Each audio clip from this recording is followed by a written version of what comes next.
Alrighty. So, last we left our group of travelers, they had just arrived in the small hamlet of Balin. Music. Music first. Switch. One sec. Yep. Navor, you should switch out your Twitch. You're still hosting. Try refreshing. I did go live. That should automatically end any host I'm doing.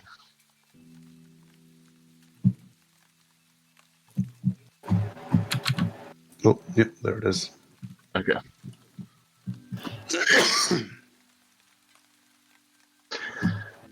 So, they had just arrived in the small hamlet of Balin, and before getting the chance to settle in, a man, claiming to be a bard, writing tales of heroism and valor, approached the out-of-place group as they entered the tavern. After some conversation with this man and a night of drinking for some, they all settled to their room after a long day's travel. The following morning, this bard Fizz had secured a tour of the town with one of the local maidens he knows, again finding reason to follow this odd group of travelers. Throughout the tour, they visited the few sights Balin has to offer. The general store, the tavern, the main grouping of houses, some of the farmhouses, and the cemetery itself. Along the way, the group asked about these pillars and the cemetery, but their tour guide Ula did not know much about whatever history Balin had. Having seen the town, RJ spun up the Paragon as they were investigating the cemetery, which led to a stone passage being opened up, almost as if in reaction to the Paragon's presence. In diving in, they had found an old ruined catacomb, along with more undead walking its halls. A room with a map of sorts, with locations marked upon it. And other dangers that lurked in these old forgotten halls.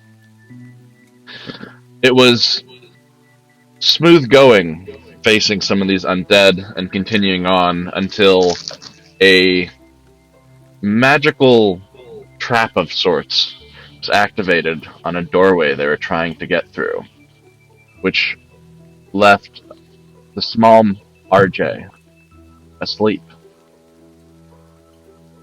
Unsure of how to wake them, the two remaining drug his body back to the tavern, where eventually Nith entered into Reginald's dream, where Reginald suggested harming him. Meanwhile, Fizz had a date with the young Ula and went and had some dinner at her home and was slightly berated by her grandmother. But after a night out, For proposing, right? that's what it possibly could have looked like to some, yes.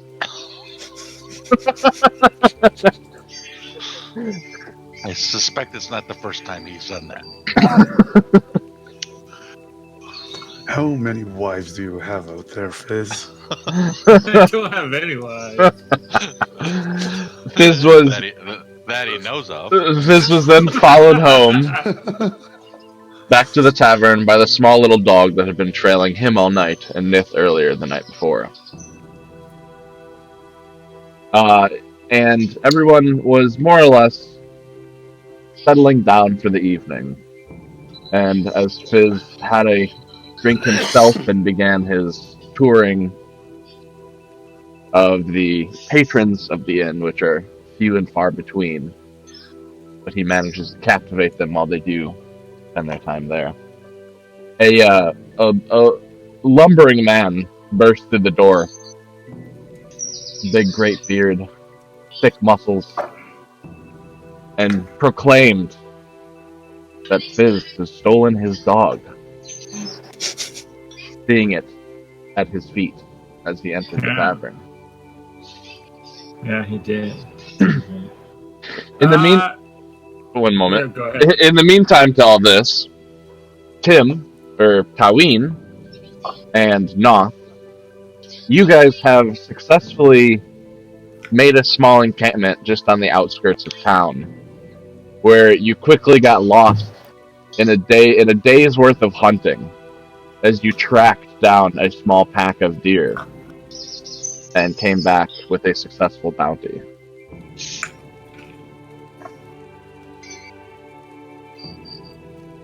So, picking up with the man bursting through the door. You stole my dog! As he proclaims and points to you. I need a little bit of info on rules. Okay. So, I'm going to obviously try to settle him down. So that would be a diplomacy check, right? To do what? I want to try and calm this guy down. Good thing you locked your door. Oh, you didn't lock your door. Oh god, I didn't. Hi, Jace. I saw. He is right there.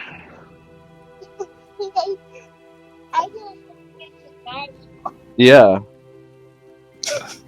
All right, come here, come here, Jace. Jace calling you. Lock, lock, lock, lock. Ah, locked.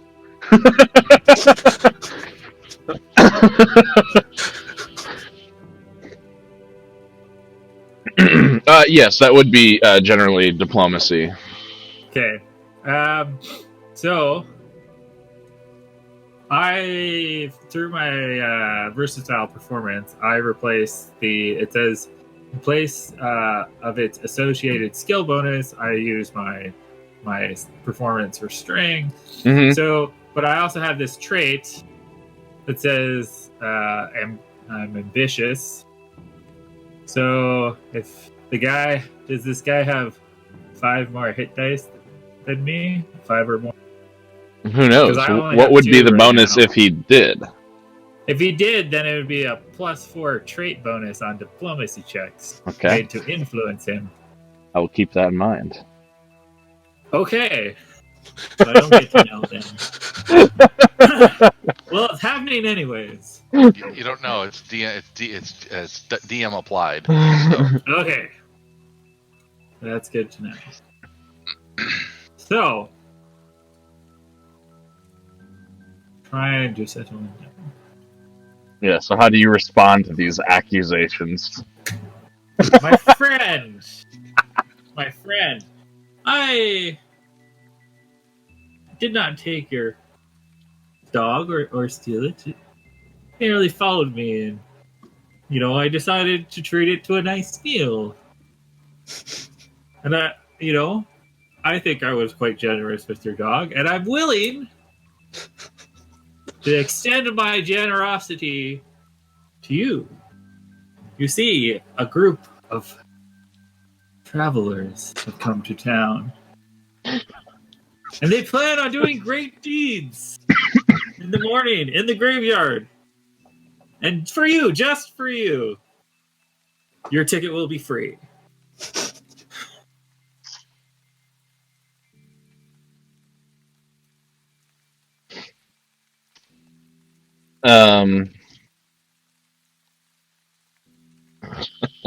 Roll initiative. No.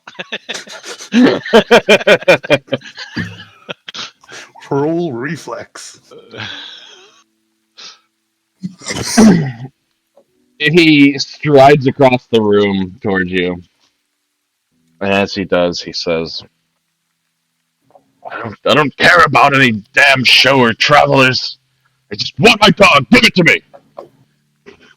Okay. And he You reaches can take down his and dog. snatches the dog from the floor next to you. Okay. And he cuddles it. He talks in a very much higher pitched, quieter voice to it. I will shuffle off to the side, and I will start attempting to sell tickets to the grand event tomorrow morning.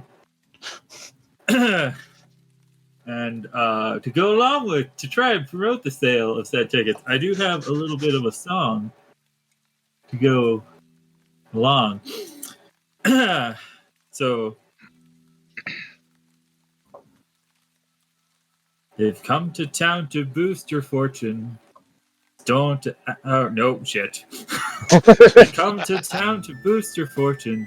So just listen to this little tune. They'll fight the undead and the evil. Just don't ask the elf to eat any weasel. They've slayed hordes of zombies and even a boggart. They've got each other's back, and the little gnome is so very smart. They're here to save the day, as long as you've got something to pay. They're the companions of fortune. So I've just named your group the Companions of Fortune. Goddamn bards. Yeah. Excellent. And this is what the week has been spent on. Well timed, well spent. I applaud you. Each week, are we going to get a new diddle? We'll see how busy I am. Yeah. Excellent. I'll be good with it until there's a group of people playing instruments behind him and him singing. Then I'm gonna start. Well, I can kind of play guitar. No, I didn't say you. I said that's okay too. But a group of people but you playing a guitar would be awesome. Starts pre-recording music videos.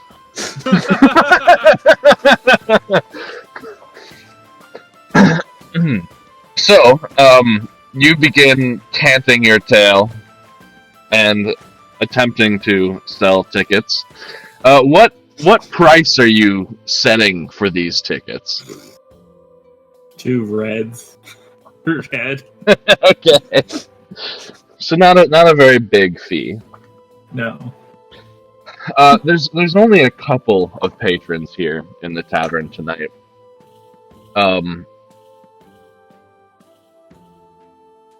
And one of them buys a ticket. Yay! The guy that you know to run the general store, or the woman, I mean. Fantastic. And she asks, "So what's happening in the cemetery tomorrow morning? Is there some sort of performance or?" Wondrous, fantastic things. The Companions of Fortune, because I never include myself in said group. Because I'm the bard. I'm just along for the ride. The Companions of Fortune have found a interesting little dungeon in the center of the graveyard, and they will be entering it. There will be a little bit of magic show at the beginning to get the door open, and then we're heading on inside. You can feel free to stay up at the surface or trail behind us. Oh no! Through the dungeon. Please sign this waiver. The Companions of Fortune are not responsible for your well-being, however, inside the dungeon.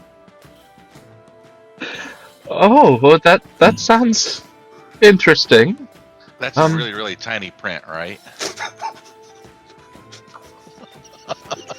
He can't write. He can't write, so I don't know what this ticket is. Yeah, can't write. do you have something physical you're giving out? Let me check my. Or are you just selling the idea of the ticket? Let me check my inventory to see if I have something that would actually work as a piece of.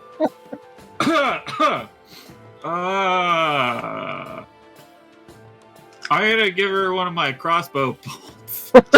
That's the ticket. That's the ticket. All right. This seems like something my husband might be interested in. Here's 2 more. Okay. And she 2 more tickets or 2 more reds she gives you for another ticket. Okay. I'm pretty sure the bolts are worth more. Yeah, it seems like you're. But because they're tickets, they're gonna give it back. Yeah. Right, they gotta give you the ticket at the performance. That makes sense. Yeah. So she takes 2 of your bolts, has a drink, and leaves later that evening. And I'm trying to get Sin drunk as well. Aren't he's still at his table? So Yes, that's right. That's what you were attempting to do last. You, over the course of this night, don't get him incredibly drunk, but you get a few drinks in him. So that's Sin, and then I can't even remember the name of Wizard was the one you fucked up. There's one more NPC, but There's- he's an orc. That might be it, There's 2. right? There's Oh, 2. there's two? There's I Drix. have 2 more victims. Yep, there's Drix, which is the caravan's driver. Excellent. And then there's this Noth you've heard of but have yet to see. We might be leaving this town on foot. So you get up to your shenaniganry during the night. The man and his dog, he continues to scowl at you through the night. And he does not buy a ticket. Okay. So did I fail against him? Because I need to know that for my vanity. Not enough to make it worse. Okay. You didn't Excellent. succeed, but you didn't succeed so horribly that, yeah. So normally how performance works, or not performance, diplomacy, and intimidate, for that matter, or bluff. They all kind of fall in the same category sometimes. There's normally a DC based on the attitude of the opposing character. And if you fail, then it just kind of stays in that attitude range.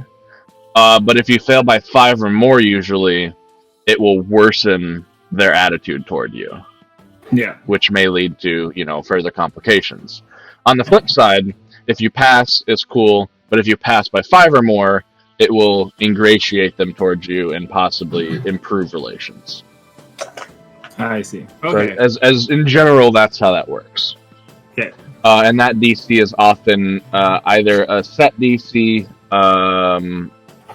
or sometimes influenced by their level. Yeah. Or yes. Okay. Yeah, I was just checking because if I fail any charisma based check, I get -2 on all my charisma checks for the 24 hours. Yes, gotcha. I use that in combat, so that's fun. Technically a fail there. Technically, I failed. Then I get to have -2 to all charisma. That did not go the way you wished, but not so much that he punched you in the face and took his dog and walked off. Yeah, but it's only until tomorrow, so Indeed. it's not. So with that, everybody finds their way to rest. Reginald, even though you were under a form of magical sleep for a large portion of this day, it didn't Was really, not rested. it didn't really give you any rest.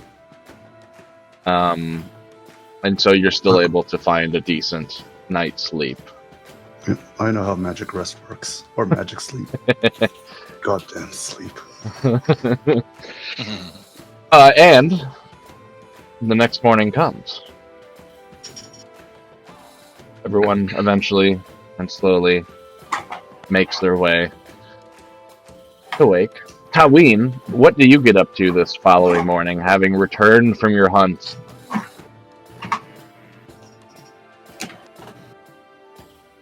North.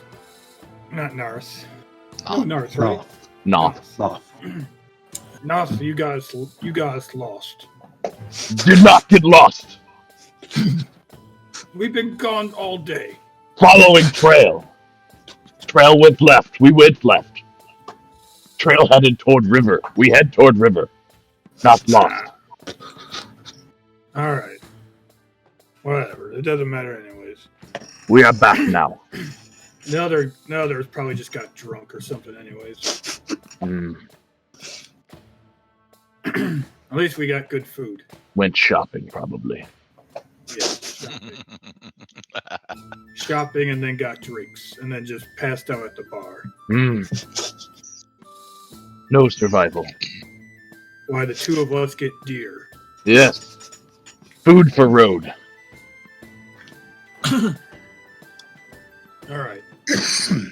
So I guess then after that, because we're just getting back now, aren't we? Well, it's the following morning, so you got back with your hunt, rested, and then woke up. All right. Well, I would picture like the two of us like doing our normal stuff or cooking our breakfast. Yeah. We still have RJ's big pot. we have not given that back to him yet. So Oh, we're like, he had it in the wagon, so you would have had to go and got it again. So, Yep. which would be fine, and nobody would have been there to stop you. So, Yeah, so maybe yesterday at some point. RJ wouldn't have stopped you getting it either. no. we have his pot. How am I? No Okay. matter how we got it, we have his pot. Right. We make some stew with it like we always do. I And hang we just- planks for drying. Ah, excellent. We'll dry out. and- Tan hide too. Make full use of deer. He rolled Yes, a 20 I on agree. survival, so he's about to skewer this deer up.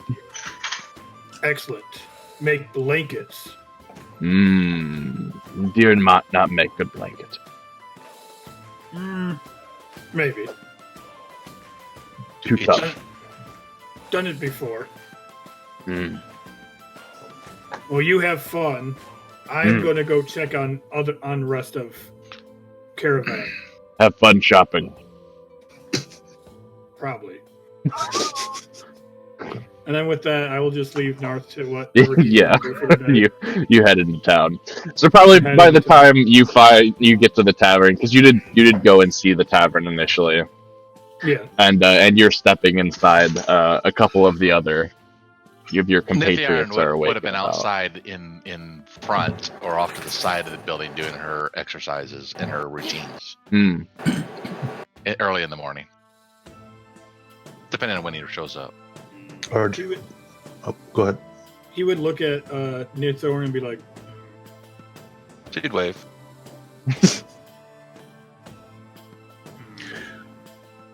waves back. Doesn't say anything because he knows that you can't hear him. And then just walks into the inn. RJ's probably in one of the corners just prepping his potions for the day. No. RJ,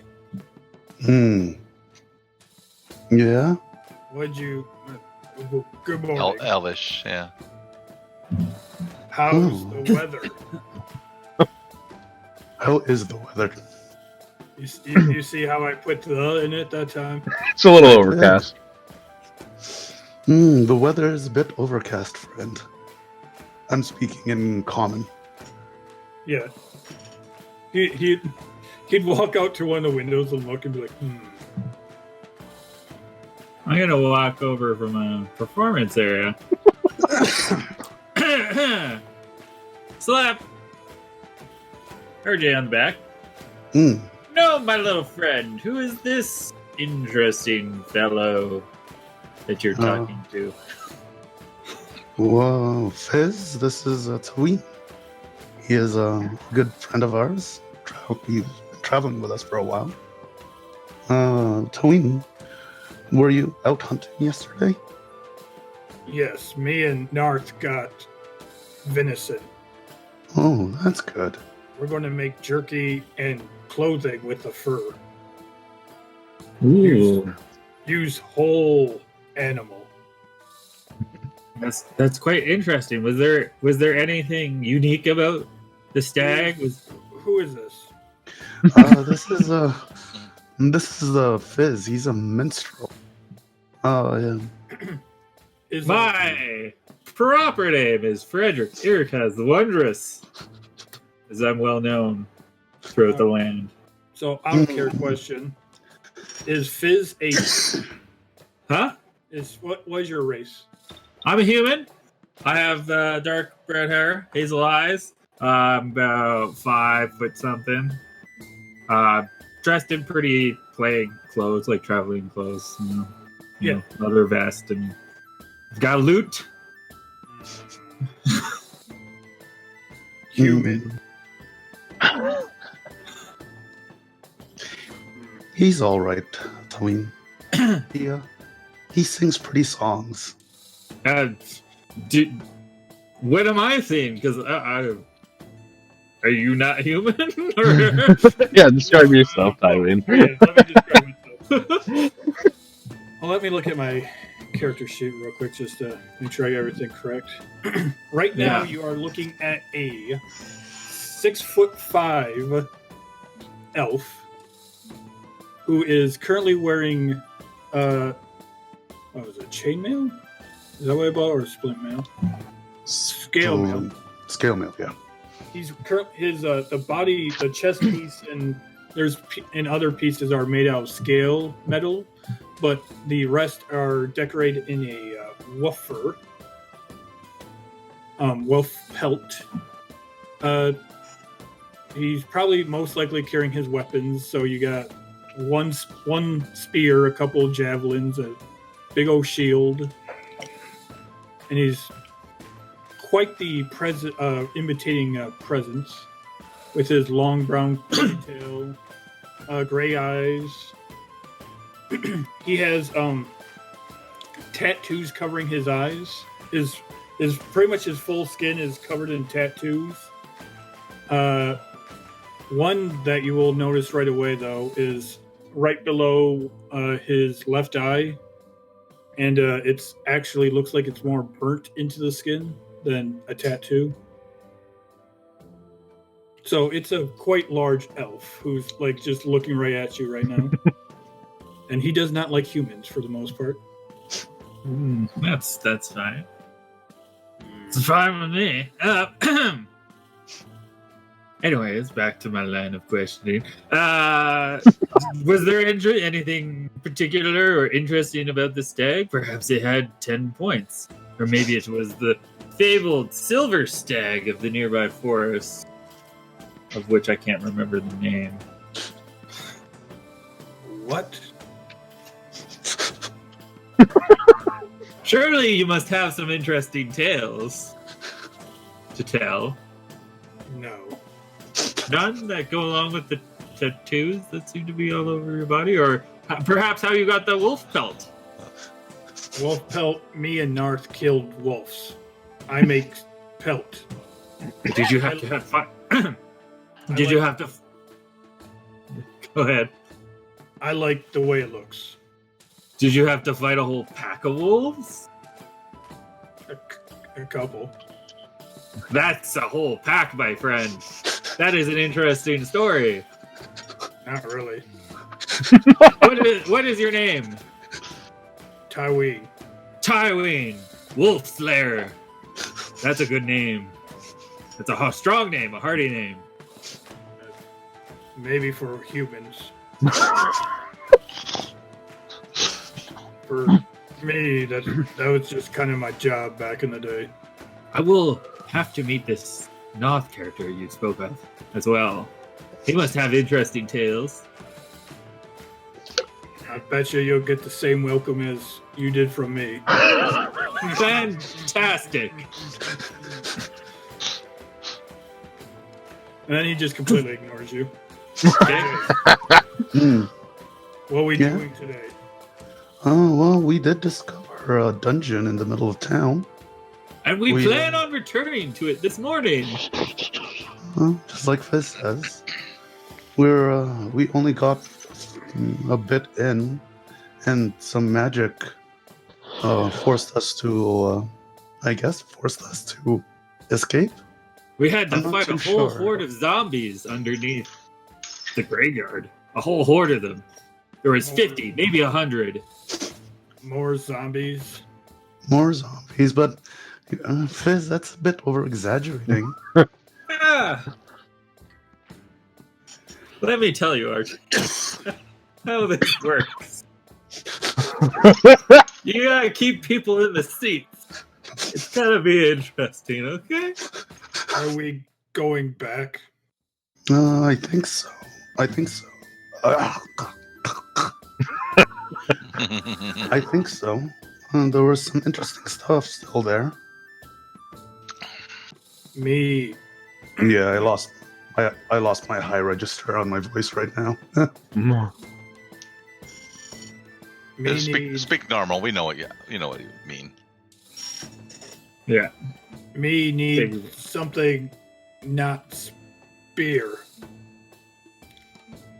Okay. Well, this time I try to give him my sword. Will save.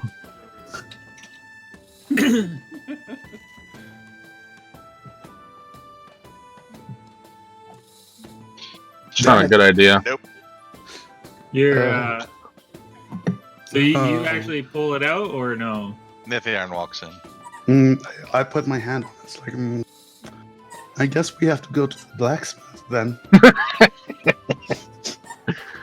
And I promise you, this isn't related. But is Wizarding around any place?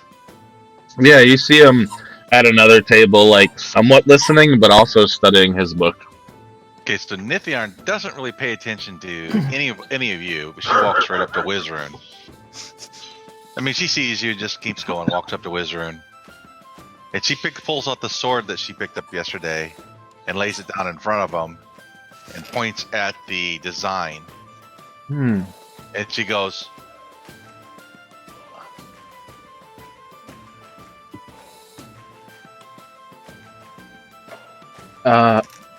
Yes, I can examine it for you. See if I can discover anything. okay, and she just stands there. I'll need a little bit, though. I'm not quite done with my preparation for the day with my magic. She sits down at the table and starts doing her food thing. Yep, and then he goes back to reading. Tywin, do you perchance enjoy a pint of ale or a glass of wine? Is it with you? Is it on me? No, but I can have one of the barmaid bring it over. No. Do I have to deal with you?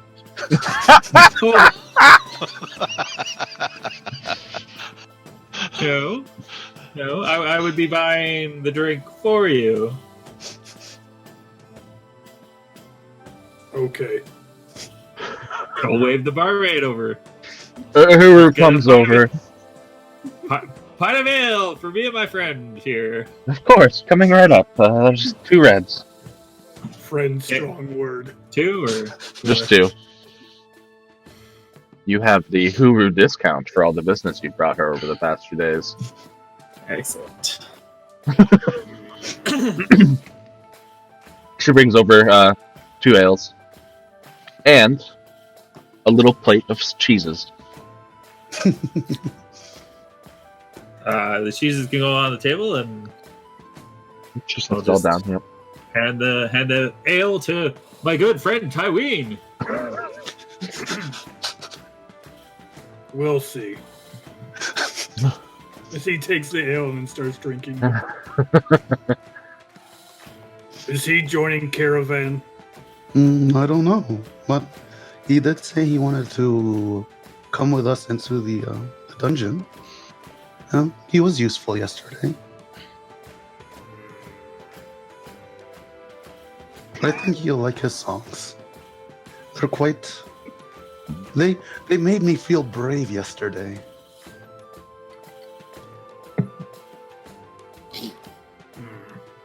We'll see.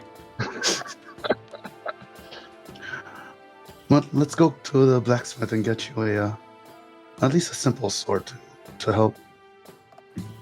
Yes. And then with that, he'll chug the whole glass right away and then just follow RJ. Fizz, you are aware there is no blacksmith. There's just a general store in town. Yeah. I was gonna say, I don't remember. Hey, I don't know this. blacksmith. Yeah, I know. We can go to the general store. I have to check on my attendees as well to make sure that they're going to come Okay. return the arrows to me. The bolts. Yeah, just an FYI, a bolt is 1 silver, and you ticketed it. just for future reference. It was the only That's thing I hilarious. had on me that was easily divisible. So I'll be like, hold on a sec, let me go to my room and get some rope, and I'll cut a piece of rope for you. We never see that old lady ever again. No, I'm fully expecting us to walk into the general store and, oh, that's interesting. There seem to be a couple more crossbow bolts in the display.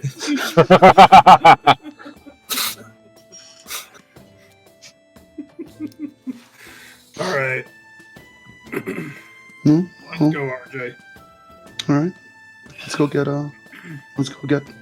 Neth, and then we can go to Digitalis. There's no blacksmith. Yeah, I mean, we went on the tour yesterday. There's only just general store and the tavern. That's it. We stopped the tour in the middle. Remember? But we had already when we got to the graveyard. And the Yeah, graveyard we did. is a little bit further past the houses where people live. But I thought there might Emery. be one on the other side.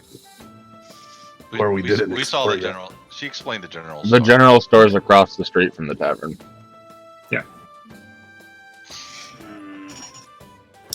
It's okay, Miguel. You were just hopped up on drugs to get through Oh, all those Tylenols in Advil. more pleased than anything else. Anyways, we go up to Neth. Everything okay? Oh, right, the sword. So, do you want to wait here until Wizroom's finished with it? Oh. Do you want to wait here until Wizroom is finished with it? Oh, you're talking to Nithian. Yeah. She goes, All right. Oh, well, we're going to go to the general store, and we'll be right back. And I start heading up. All right.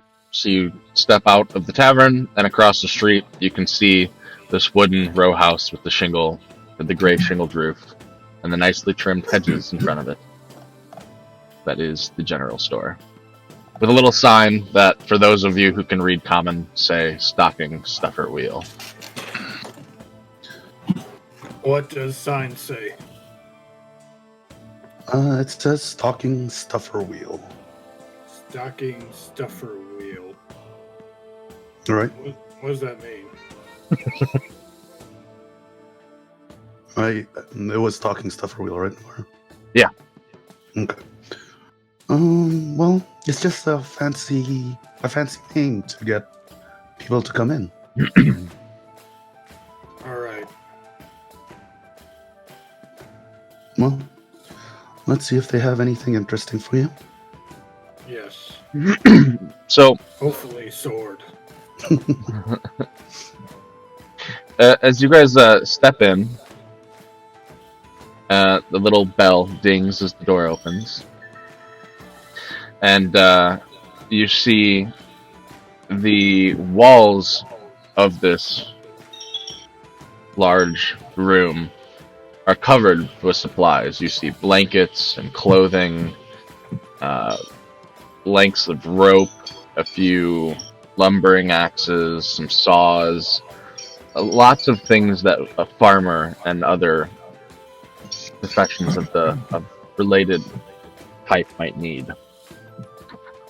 You see there's a circular table somewhat near the front, and there's a sign that says special and it has these 3 little tool sets out on display with little tags that have 5 gold or 5 blue crossed out, and next to it 1 blue written. As you enter, you see Nayla come from around one of the shelves. She seemed to have been fussing with some of the clothing. She's a middle-aged woman, kind of long brown hair, loosely brought back behind her head, wearing this long, flowing brown dress. She walks up across. Good morning. How are you all? Oh, we're good. My friend here is looking for a sword. Would you have any? A sword? I do have a couple, yes. I have a small little barrel in back there with a few weapons in it that I've collected in time. Oh, perfect.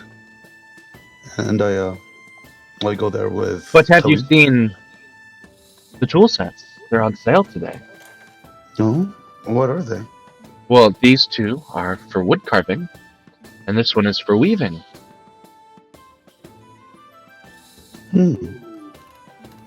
Would you like the wood covering one, Tommy?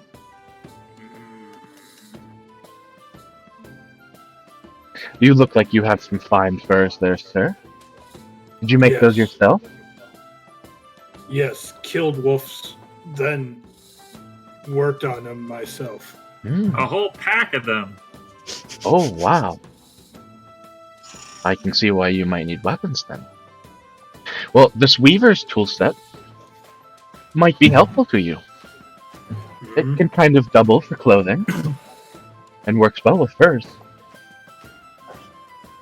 How much? Only 1 blue. 1 blue? Yes. We'll talk about it. Excellent. I also have this wonderful grandfather clock that you might all be interested in. What does clock do? Well, it tells the time of the day. But we have sun outside to tell time. Ah, yes, but you don't need a sundial or anything of the sort. You see on the inside there are mechanisms. And it just, on itself, you can very precisely tell the time. No How need. big? Like, how big of a grandfather clock are we talking? Like A large grandfather a clock. large. Like 6 foot, made of heavy oak wood. What was her name again? Just Nayla. Nella. How big is this? Well, you can get little like fire mantle grandfather clocks. They're just little tiny things that Oh no. are This is you as know, big as somewhat Halloween. transportable. No need. RJ interjects. There's a bit big for a caravan. Oh. You could take it to a larger city, sell it for more. I'm only asking a meager price here. Well, if you go to our caravan, there's a man named Rex. He might be interested in reselling it. Ah, I will do that. I'll look at the clock a little bit Okay. and roll and praise. Yeah. Try and figure out. You know, you have seen maybe a couple of grandfather clocks in your time. And this one is decently made. The wood carving itself is actually quite nice. It has a stained finish on it. The glass used within it is a little foggy, but more or less clear. And from what you can tell without like breaking into the deep mechanism side of it, which you might not even understand anyway, the gears and the bits you do see don't look rusted. They seem, well kept. What And about like? it's Does ticking. it seem like unique compared to the ones that I've seen before, or no? I would probably say every grandfather clock you've seen is unique in its own right, as they're not like mass produced the same or anything. Yeah. In general, you'd say this is probably worth around 200 blues if you had to put a price compared to what you've seen. How much are you offering the grandfather clock for? What is your price? Oh, I'm so glad you've asked. I'm only asking 150 for it. Ah, you know, At this point, Tywin has walked away. You found the barrel of weapons in the back, yeah. yeah. I don't really know what the caravan storage situation is, so yeah, I don't think I'd be able to take it with me. I'm sure it'll be here Unfortunately. tomorrow if you change your mind. Yeah, I'll keep that in mind. Taween, in the back, you find the barrel of weapons kind of on the side of a clothing rack, half kind of, it's got like a shirt thrown over some of them. You see a hodgepodge of things. You see a hatchet in there. There is a short sword. There's a pike. There's a club. Talene, if you find something interesting, I'll look at it for you to see if how well it is. He hands you the hatchet. And I appraise it. Nah, The hatchet looks normal. It's got a little bit of rust on the edges, but the wood's still sturdy, and it's not loose. it's solidly made. Well, but wouldn't you rather have something that you can use with 2 hands? I use shield. That's true. But it is a... yeah, if that's what you want, the hatchet would be good. I can cut wood with it. Hmm. Dual purpose. That's true. Give a man a hatchet, he'll live alone for Ever? forever. Oh, I wouldn't want to live alone forever. I bring the hatchet with me to the owner, the shopkeep. Mm-hmm. How much for the hatchet?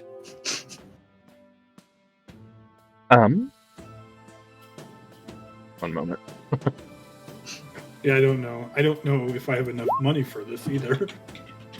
The bank. Well, Fizz is standing with the owner at this point because he just finished talking about the grandfather clock. So I'm gonna look over and kind of see what does that whatever price she says. I want to know if that's a good deal for him or not.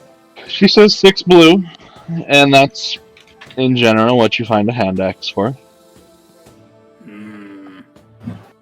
I see you've found something you like, my good friend Tywin.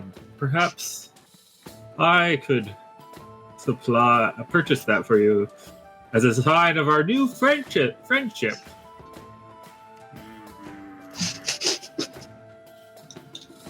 How much was the weaving kit as well? 1 blue. 1 blue. So that's 7 blue altogether. Mm-hmm.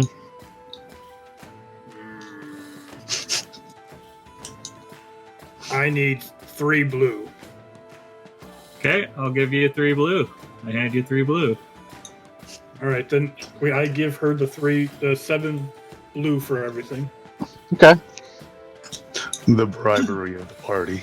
As Yeah, he, yeah. as he like, as That he was goes, that was an investment. as he pulls out his little bag of money. That you will see be remembered.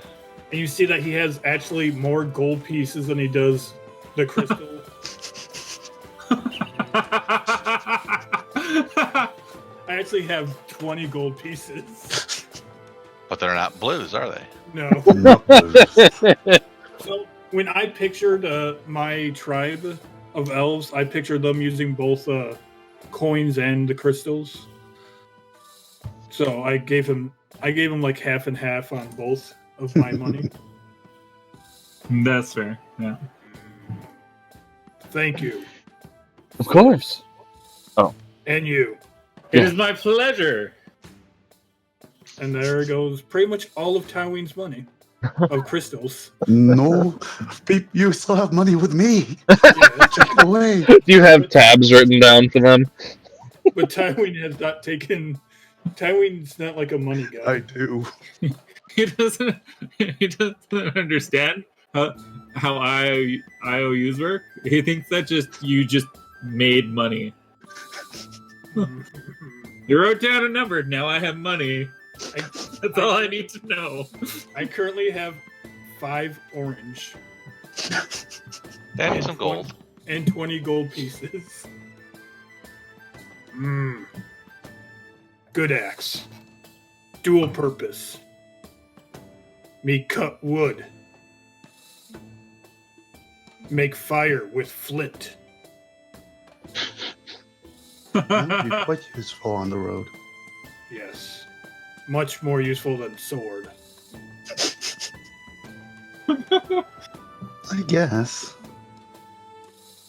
Good day, ma'am. Yes. When is the show starting? Tywin's So, already gone. We.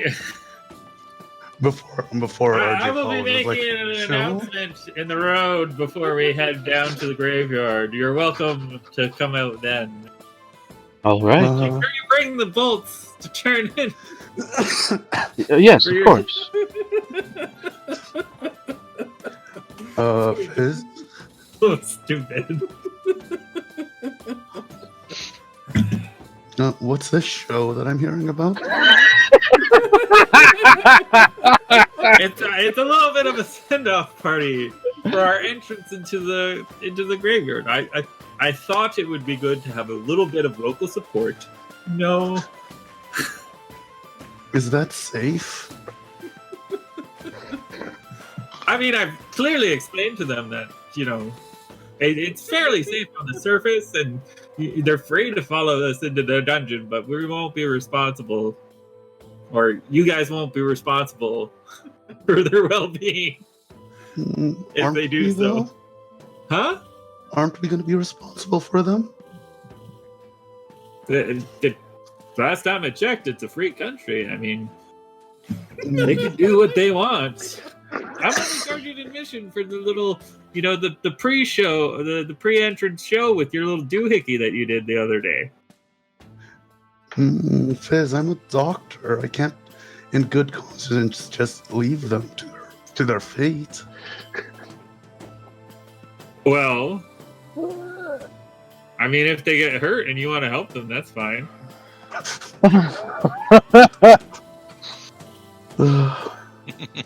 You're, You get to I'm charge gonna- them for that service, right? Not if they get hurt because of our adventuring. I mean, I don't see how the two correlate, to be honest. Like, if they get hurt in the dungeon, it's because they're in the dungeon. Not because we decided to go into the dungeon. It's because they decided to go into the dungeon. But you're Do we charging not have free them. will? Can a man not be his own king and decide what he does with his life? Technically not in some places in the world, friend. And we are not in those places right now. Damn, time 3 on the crit? Yeah. Yes. Why? That's a good.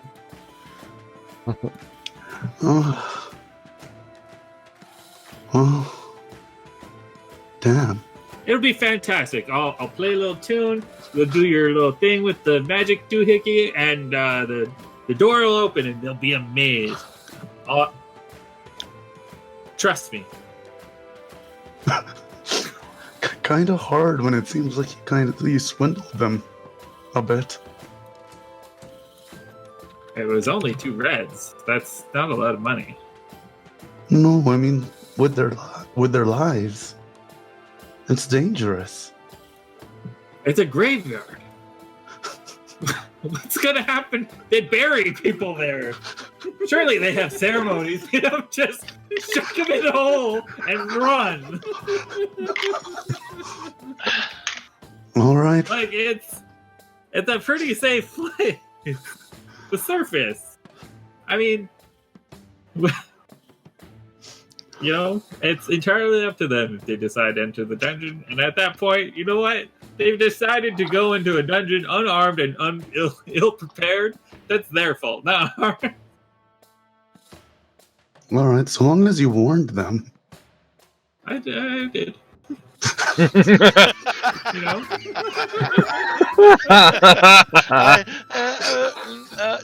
Yeah. All right. I told them about this thing that I've been told about called a waiver that, you know. Did you give them a waiver? That's something you give somebody? I thought it was just something you explained to somebody. No, If you follow us, you waive your right to safety. You waive up self-responsibility. It's a piece of parchment with conduct and what's expected and what might come. They have to sign it to make sure that a person isn't liable for any injuries or malfeasance. Glazing over eyes. Ah, yes. Paper, documents, books. They're all very important things.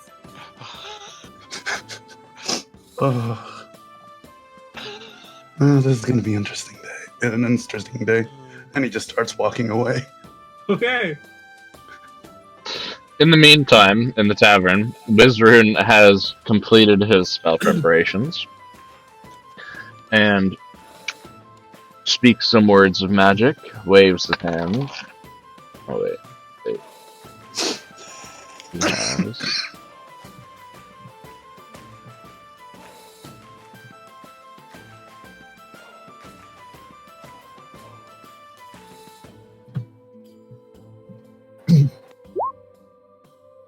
Oh, damn. Damn. I can tell you what century, what day it was made. Wizard. In the morning of. Wizrun is a wizard at swords. That's a hell of a spellcraft. Oh, yeah. That must be like a crit success. Nope. It would be critical success if it was a green number. Oh, It was a okay. 19 on the die, Yeah, though. it was 19. It was pretty good. Still really close. No, like 10 as like 30 as a max. That's crazy. He looks it over. Looks up at you. Yes. It has very minor magical enchantments, like the weapon Reginald has, but without the ability to shift. It just has some magical protection.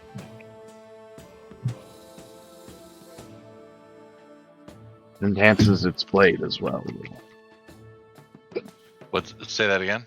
Enhances its blade a little as well. That's what he says. Okay. And she points at the symbol.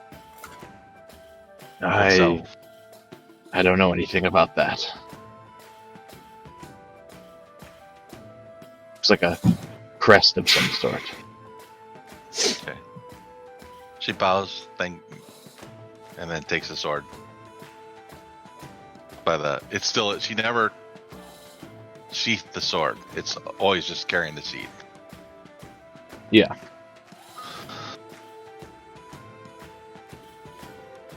The sheath itself, too, is metal. Unlike most sheaths that are like leather. Mm-hmm. Okay. Looks for the group. Yeah, by the time he's done with that, you see them strolling across the road again through a window. Wizard, my good friend, how are you feeling this good morning? I'm fine today. Let me tell you, this guy knows how to party. So you did drink last night. No, this was the night before last. We weren't here then. Yeah, we were. The night Yeah. you arrived. The night we arrived. Yeah. Me and Narth had bet on what you guys did yesterday. We said shopping and drinking. No shopping. A little bit of drinking was involved at certain points with some Maybe. people. I was asleep for a good chunk of the time.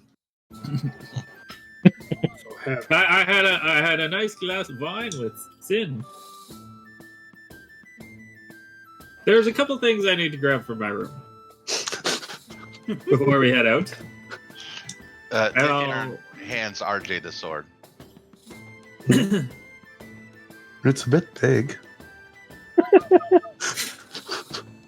Okay. I'll put it into the caravan. Unless, Towing, do you want to try it? Wizard says, it is magical. Mm.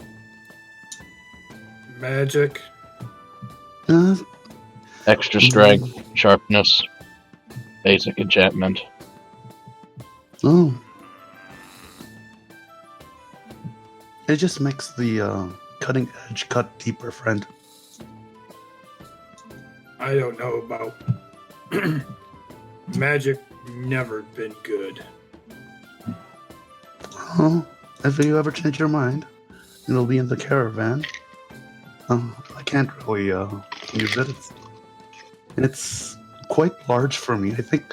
I think if I tried to use it, it might look like a great sword when I unsheath it. So just to let you guys know, as of right now, until I reach like level 4, when Tywin can actually do magic, he doesn't really like magic right now. Yeah. It's a background thing. Yep. So he's like, I'm good now. That's why he doesn't use the dagger either. Well, Right? He always has it with him. okay.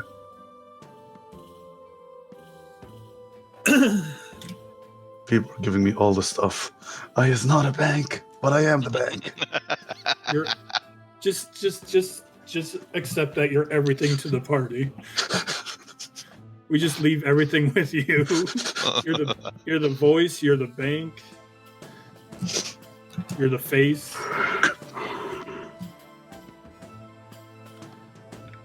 And we wait for Fizz. And then after that, Yes. I'm going to the caravan. Yes. I stroll back in, and you can see that I'm wearing my studded armor, and I've changed clothes. I've got before I was clearly like in sort of an entertainment outfit, to now, I look more ready for adventure. Got my crossbow and a quiver with 18 bolts, crossbow bolts.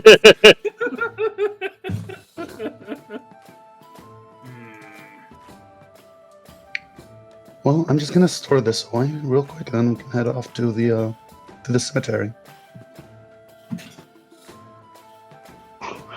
So you toss the sword into the wagon. As you open up the carriage door, you see Drix, who's just kind of in one of the benches, strumming around along on his guitar. Fizz, you probably can hear the sound of the guitar coming from within as well. And he just says, what you got there? Oh, well, according to Wizrune, a magical sword. Ah, cool. Well, Yeah.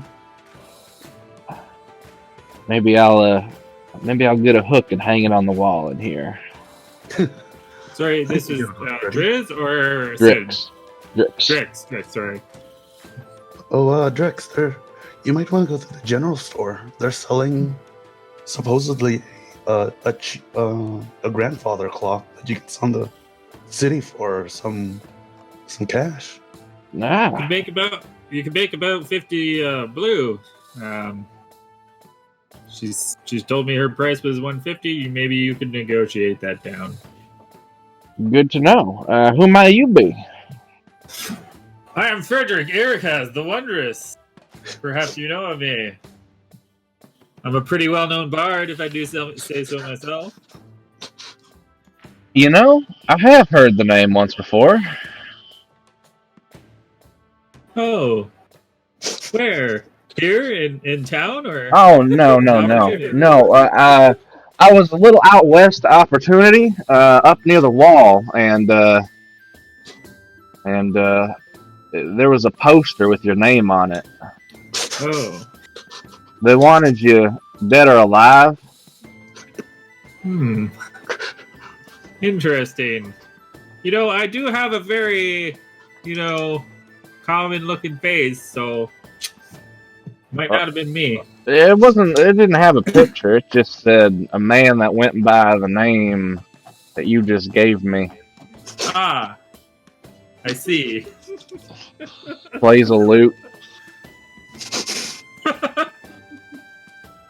Well, I mean, my friends call me Fizz, so Apparently, there's that. Can I? adultery or something like that was the charge. I see that you play guitar. I do, yeah. Are you perhaps a bard or minstrel? No. I just something to pass the time on the road. What's adultery? At 23 bluff to. Oh wait, you gotta subtract 2 from that. Or Okay. no, that already has the -2. I did that Okay. already. So it's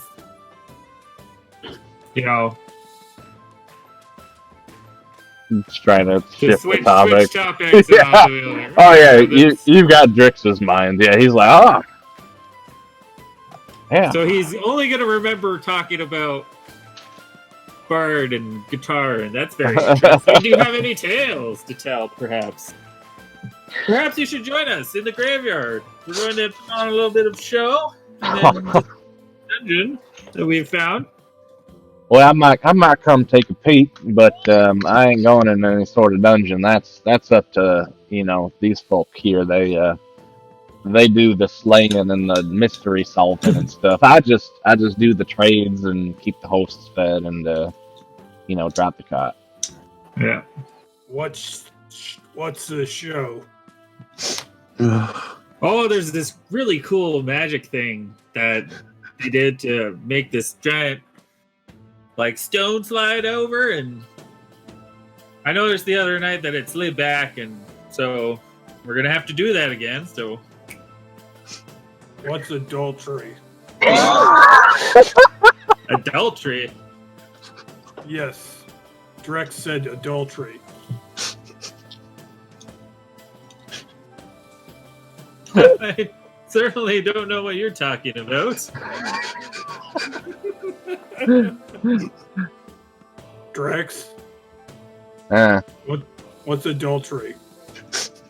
You probably My don't know friend, that word in common, do we you? really should be moving along to the graveyard.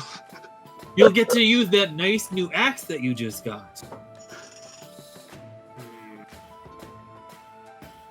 I mean, we ran into some undead last time, but there could be more. There could be other mysterious and grotesque creatures down there. All right.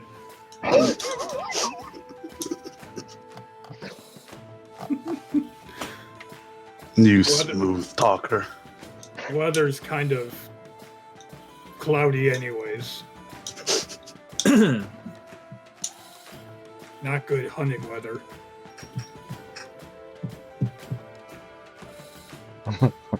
I'll take your word for it.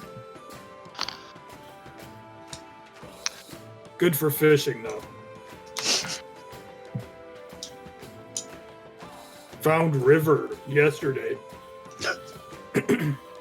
Oh, anything interesting upstream or downstream? No. Sorry, Are we standing around the caravanserai, or are we starting to Yeah. head towards the graveyard? I imagine you talking and walking. Yeah. Okay, well, I mean, before we left, obviously, little song.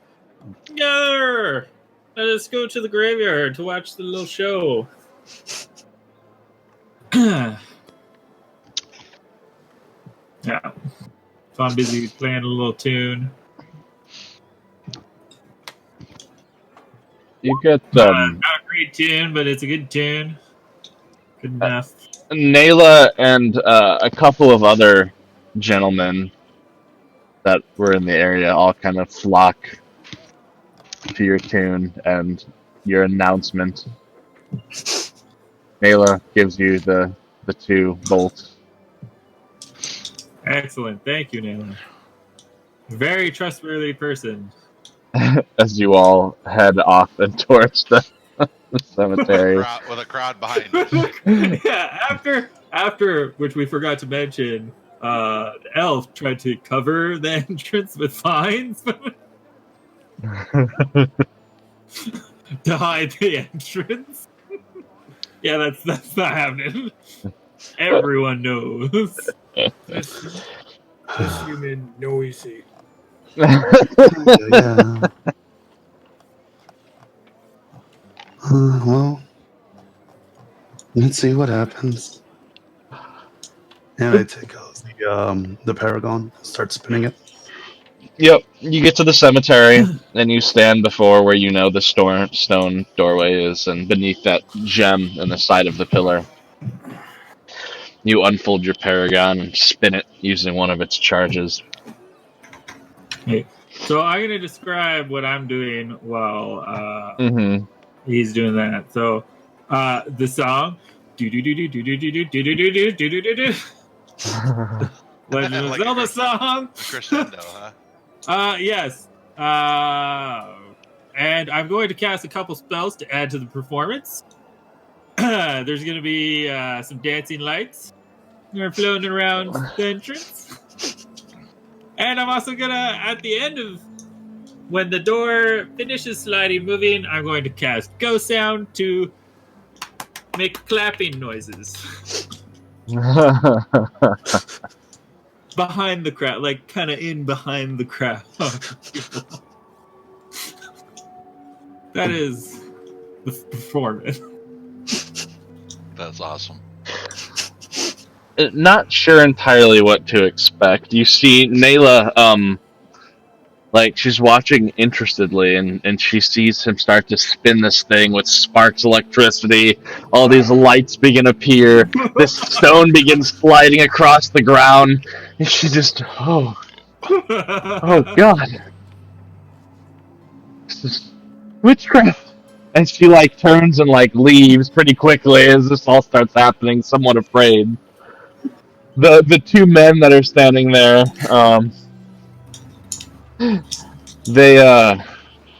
they seem on edge and ready, and you see one has a longsword and another a dagger, and they like have their hands on their hilts, but they remain quiet and just watch onward. Yeah, Hmm. that's gonna fail to try and reassure them. Yeah. But if I fail, I can once per day when you fail a diplomacy check, you can by 5 or more. I assume that's more than 5. Oh, yeah. It would cause an NPC's attitude towards you to worsen. You can immediately attempt another diplomacy check against the same creature against the same DC as a free action. If you succeed the second diplomacy check, the character's attitude doesn't change as though you had failed the original check. Alrighty.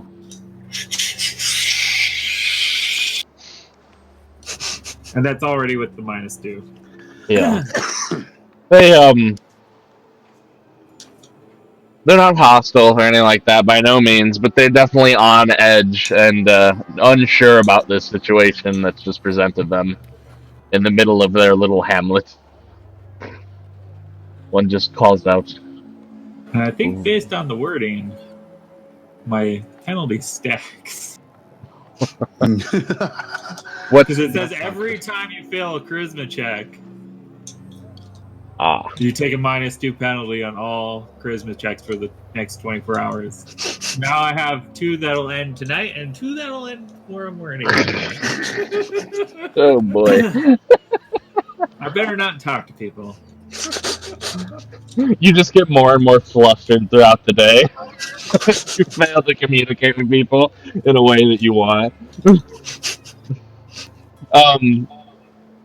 The one calls out, "What is this place?"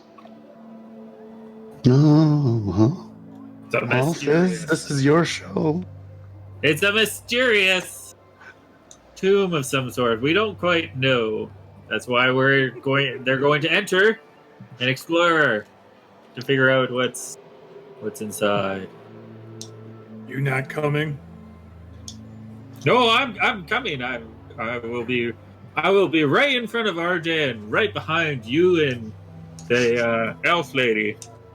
Damn it.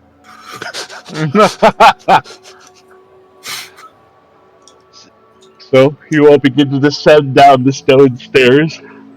Oh, before that, I would advise you not to stay here very long. We can't protect you if we're down there. The one Huh? slightly younger man, he kind of, yeah, it's And good idea. And he begins to turn and leave. and you might want to lock the gate or close the gate for a bit. Okay. The other man says, "It's dangerous. I'm coming with. I will protect my town." Fantastic! All right, well, stay behind us. What is your name, my brave companion? Matthew. Matthew. A good name, a strong name, a brave name. I'm just a farmer, but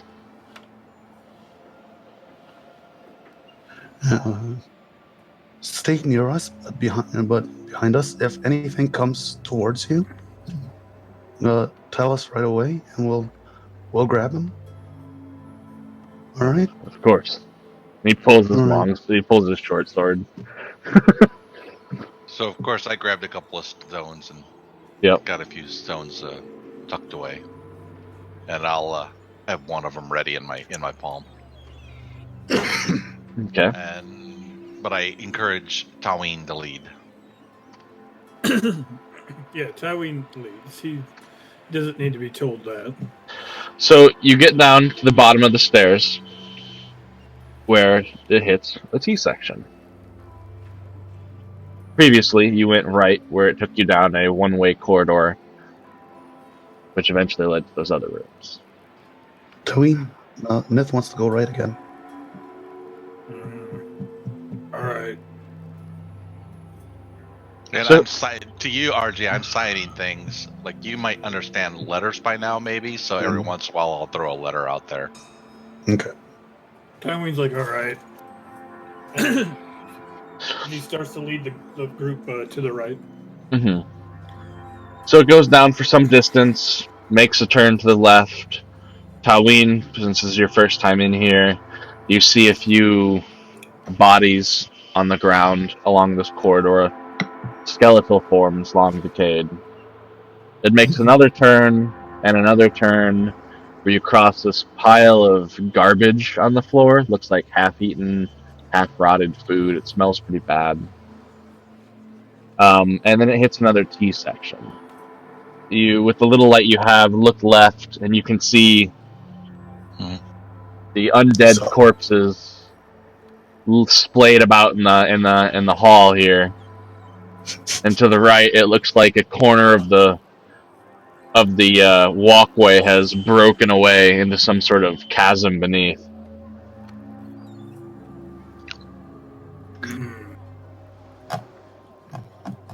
Okay. We'll go the which way again? And I pulled the keys out, pointed to the... We'll. Now, remember, the first key I did I put a scratch on the first one. Yep. That didn't work, so that's my starting point. Mhm. And then I will put a scratch on like 2 scratches on the next one, 3 on the next one, Okay. like that. So I numbered them 1 through 6 in a sense. All right, Neth. I'm considering what happened last time. I'm gonna stay behind this turn while you try to open the door. Okay, so I'll do the careful approach again around the corner, looking, make sure there's nothing there. Yep, nothing. The bodies still lay where you guys last saw them after defeating them. And you find your way back to that hallway where those double doors are and the locked door that gave you the trouble last time. So I motion to everybody. Yeah, I'm staying back behind, like, to the corner. If we need more light, I'll dancing lights to make. Mhm. Points at Taween. She points at the corner. You want me to look? And then I walk forward. I point at the corner on the side of the wall, and then I walk forward. He moves forward. And she goes, Taween, I think she wants you to stay with us and keep a lookout at the corner.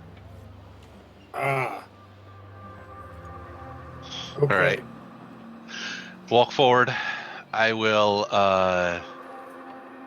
utilize an ability that I have to increase my, because I know what the expectation is, right? Savings throw. Would you say that it's fair that I know that ahead of time?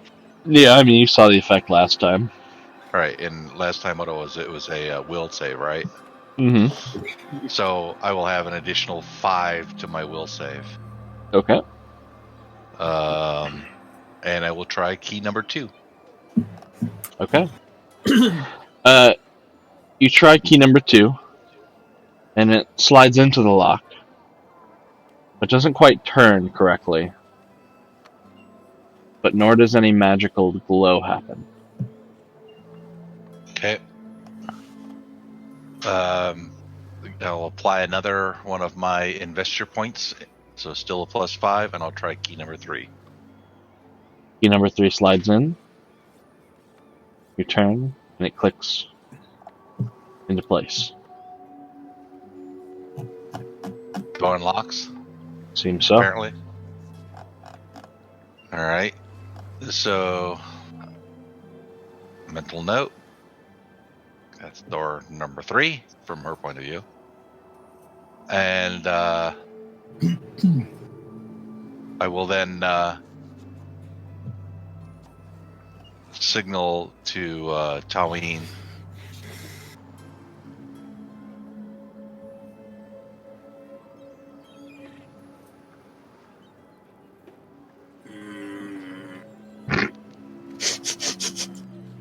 Stay quiet. Move. All right. You all move. Just me? Okay, just me. You guys stay. As Tywin then starts to walk, but slowly and quietly, because he thinks that she said to be quiet. Yep. She did. So you got it right. Go ahead and roll a stealth, just to put that out there. Yeah. I don't know if it matters. She's just what she's thinking. In your mind, it matters, so we'll put the stealth out there, regardless of whether on my end it matters or not. Right. Oof. For you guys, Wait, don't why? know if it does or not. This isn't going to be a good roll. That's not bad. That's pretty good. I Okay. get -2 to my stealth checks. Yeah. But for So you roll level pretty 2, well. that's then. pretty good. Yeah, level 2, that's Yeah. good. Tyween All makes it up to you by the door.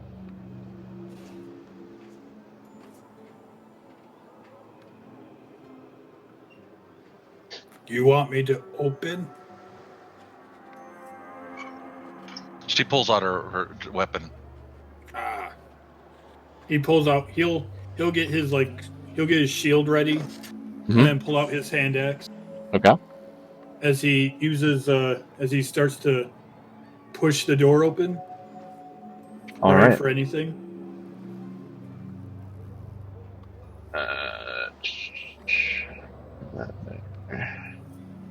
What could you see from this vantage point? Benithian with your low light. Both of you with your low lights, pretty much the whole. Okay. So the door swings inward, and this room seems to be filled with various crates. Some lie broken and scattered, while others remain stacked and covered with a layer of dust. There are long tables that run the length of this room,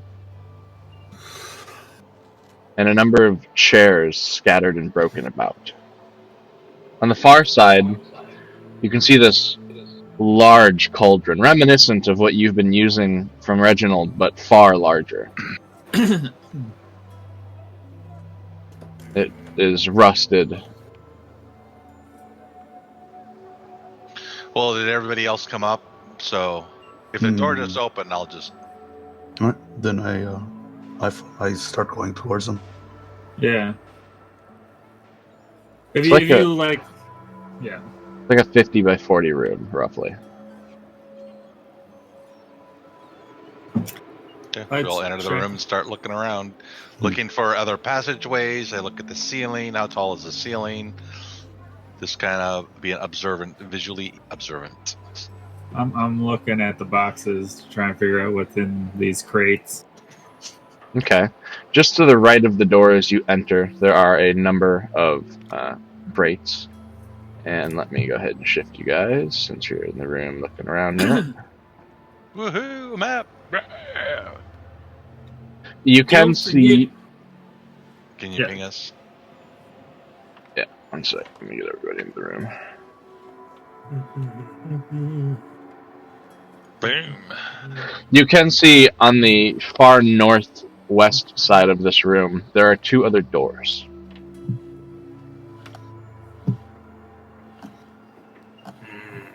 With a gap between them. How high is the ceiling in this room? It's about 15 feet or so. Okay. Are there any animals or rats in this room? Make perception.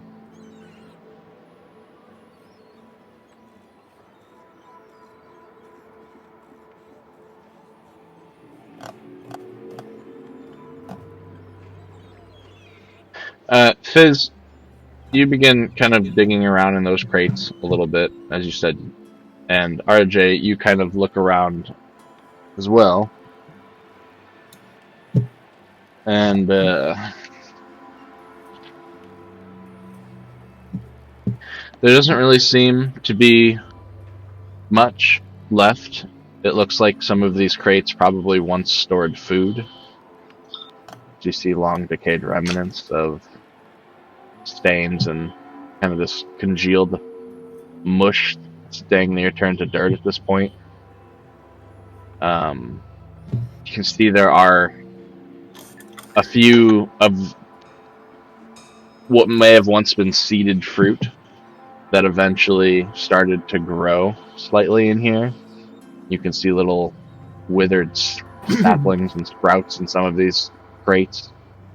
You open one and it looks like this was probably potatoes at one point, as you see spuds kind of mix the mush. Can you give me a minute? I'm just gonna drink some more water. Yep.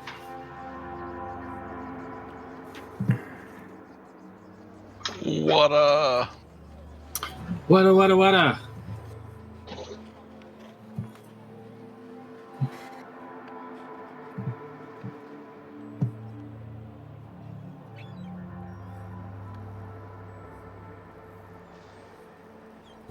Hmm.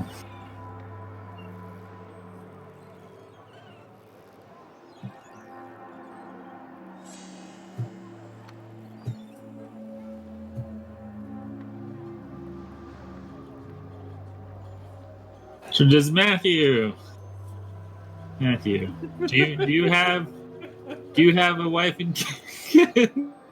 Why do we just bring this man with us? Yes. I know, right? Nayla is my wife. She runs the shop in town. I think he might have. Also our home. Yes, I think he froze.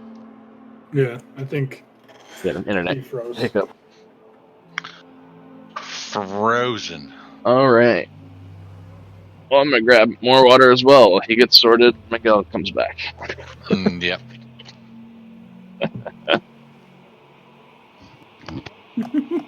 Just that face. Burr, burr, burr, burr, burr. Burr, burr, burr, burr. Burr, burr, burr. I'm back. Excellent.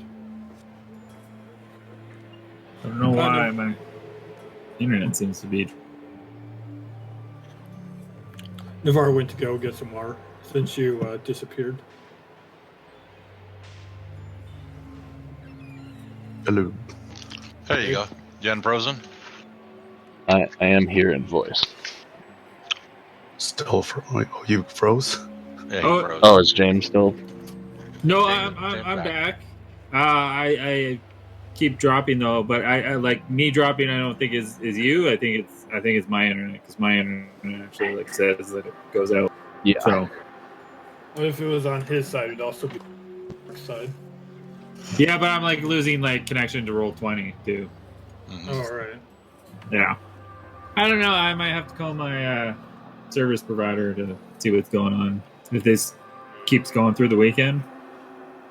Because yeah, I don't know. Maybe it's because I work from home now. It's like They're throttling using you. way more bandwidth, but I should have unlimited bandwidth, like actual unlimited bandwidth. No fine print. Oh, by unlimited, we actually need 200 gigabytes a month. And then after that, we give you a reduced rate. A No, very after reduced rate. that, we start charging you per like gigabyte that you're over. Like Yeah. this is Canada. We overpay We have for horrible data internet and service. phone. Yeah, Get Then fiber. again, we don't have Comcast, so small victories. yeah, little wins. But I mean, Dell and Rogers is probably just as bad as Comcast. Probably. Okay, so Yeah, we're, This we're stream sponsored by suffering. Rogers. We're suffering right now at about 480 megabits per second. That's like faster than the fastest speed I could buy. And 22 megabits upload. So I think I have like Upload might be 20 a up problem. or 25 up, but I've only got 75 down. the upload's always smaller. Yeah. By a monster amount. Yep. Because it takes more like oomph to actually upload compared to downloading. So, What I miss. nothing really. Matthew doesn't have kids, but he does have a wife. The Nayla, the shopkeep. Nayla, the shopkeep. Oh, this is the shopkeep's husband. She bought another ticket for her husband last night. This is her husband. I just wasn't sure because you said he's like a farmer, so. Yeah. He farms. She tends the shop, Okay. and now you've brought him in a dungeon. Oh, no. My goal is for me to get him to leave town and come along with us. We're getting another NPC. There you go. Oh boy. Better add leadership to your next feat. Yep. So, The Bardic leader. as Reginald, you're looking around. You're not seeing any sort of rats or anything of that nature. And as you guys are kind of stepping into the room, taking it in, Fizz, you're kind of looking in some of these crates, and Fizz does an 18 beat your defense, probably. Most Yeah, likely. probably. Yeah, it does. One point of piercing damage. Or wait, hold on, I have to roll it. 2 points of piercing damage before DR. Oh, before DR, that's right. Damage reduction is a thing. So my Nothing. DR total says it's 3. Okay. So then that's nothing, right? Yes. Okay. But you take no damage.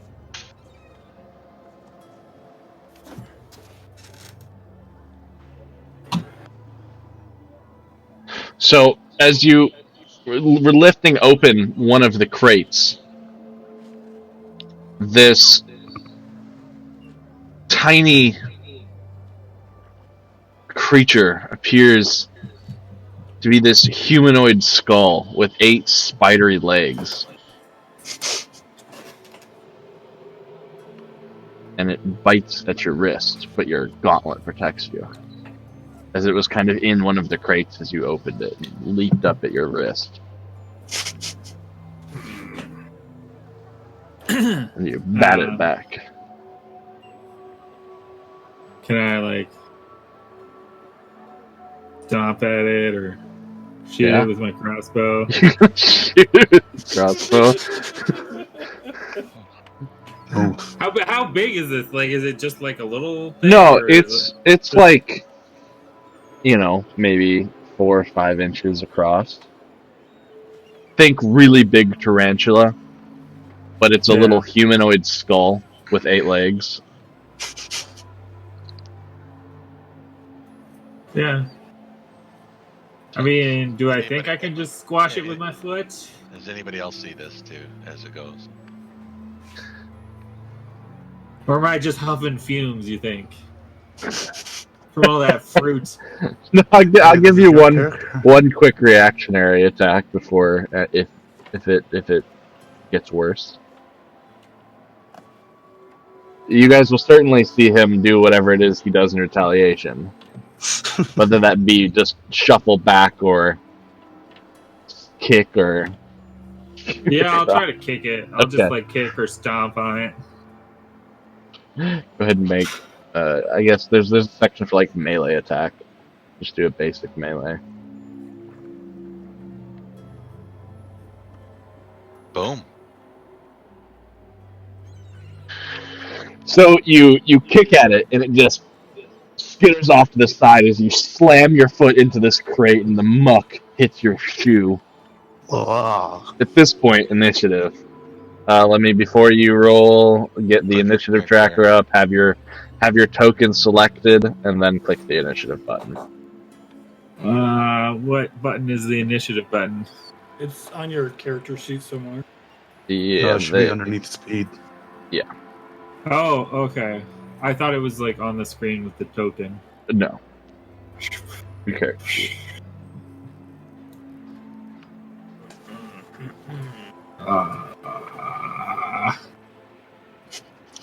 Neth with a -1. Being deaf does affect your initiative. I assume. Oh, she there we doesn't go. know yet.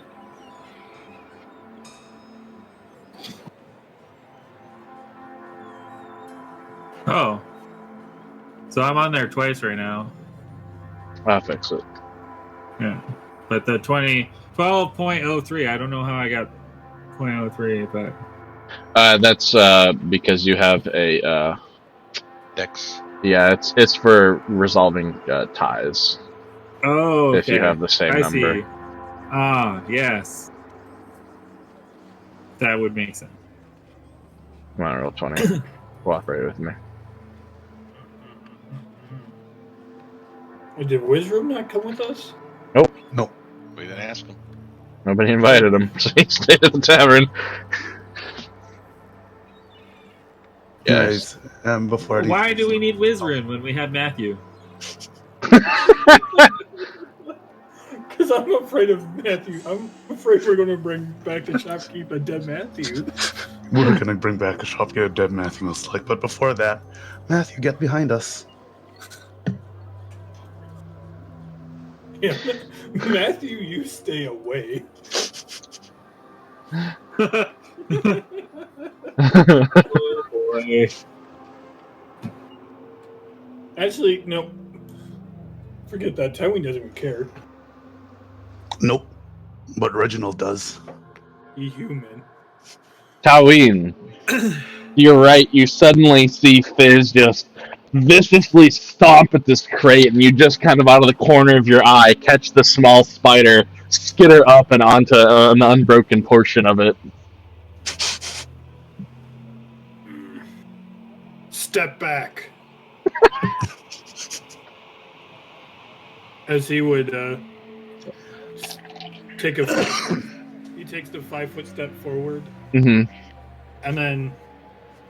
So, you said it's a skull with legs on it? Yes, it is a small humanoid skull with legs protruding from it. Hairy little spider legs. You'd be at that square though, right there. So, he can like, go on that one if he wants. like spider legs, not like human Okay, legs okay. sticking out of it, right? No, it looks like spider Okay. legs, Okay. That would be but very the body of creepy. it itself is a small humanoid skull. Gotcha. Tywin thinks for us. As Tywin's getting closer, he thinks. And since it's a skull, he's like, maybe this undead. So he pulls up his hand axe Okay. and takes a swing at it. I already put that in my character, so we're good here. That's a miss. That's probably a miss, though. Wide miss Yeah. as you stud your hand axe into the slop that was in the crate. Some of it splatters up. It smells rank. Ah. And that's his turn. Reginald.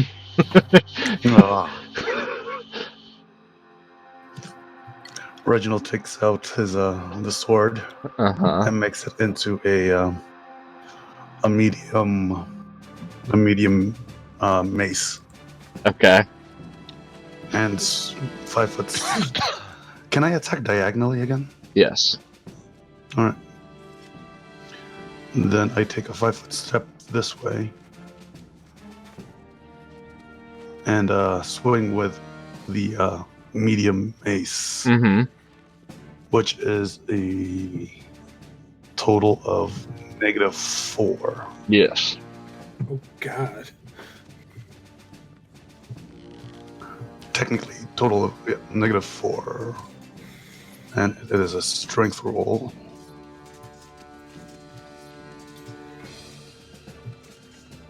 -4, 9. Oh no. You slam your mace, furthering the spread of this filth across you all. Oh, This crate of potatoes that has been festering for who knows how long, and it's in itself. Fizz. There's Hey. potato goop on you. So, is there a way to like do disengage like in D&D or no? Yep. So what's the back? there's something called the 5-foot step, and that can either be taken as part of your full round action if you're someone who does like multiple attacks, or it can be done in place of your move action.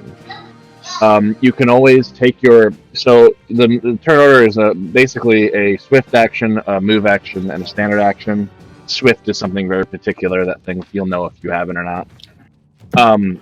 You can always sub your standard in for a second move action.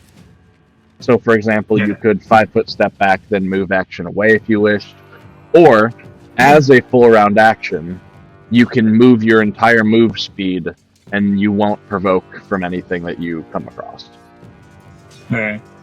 So I'm gonna 5-foot step back. Mhm.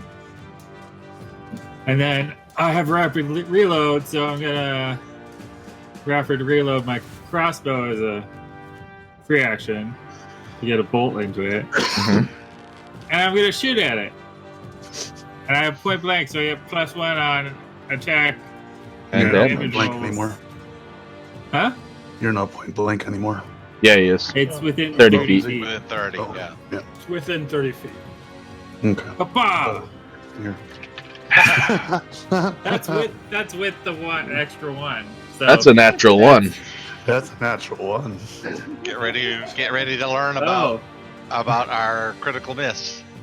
Good Rule luck, set. friend. May the farce be with you. Okay. So what do I roll now? Like, or do you just- Nothing. I roll off of a failed deck for you that I use. So because you're using a projectile weapon, the bolt does fire, although wide, it hits the wall. But your weapon has jammed, and you'll need to spend a standard action to clear it, as some of the mechanism of the crossbow gets caught up on itself. Man.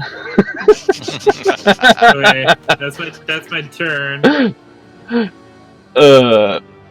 Time for Rid of my the feet. spider things. Also, if anybody has knowledge nature, which I know at least Fizz does, as he can make all knowledges, you can roll that for anybody who has that to see if they may recognize any.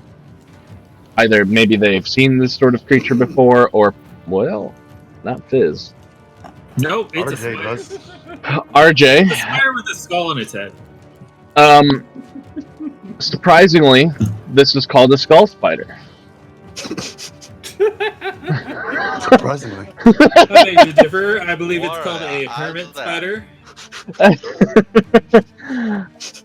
It is a very strange adaptation of spider. That is an actual spider. It's not an actual skull, but the way that they have formed and grown, they can sit still and look like skulls.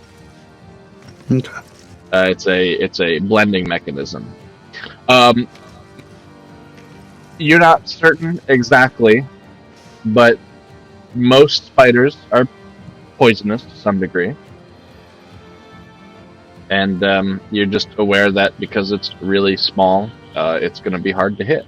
And they are very nimble. All right. But should you hit it, it probably goes splat.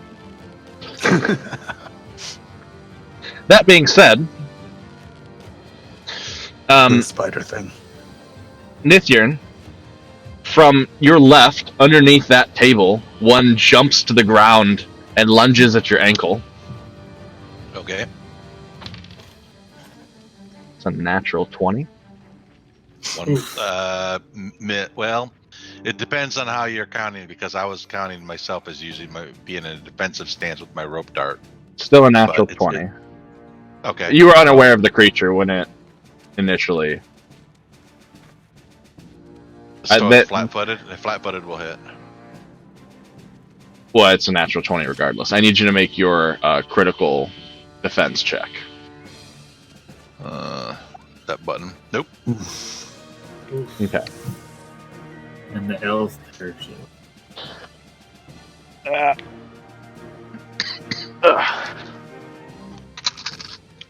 So that is 6 piercing before DR.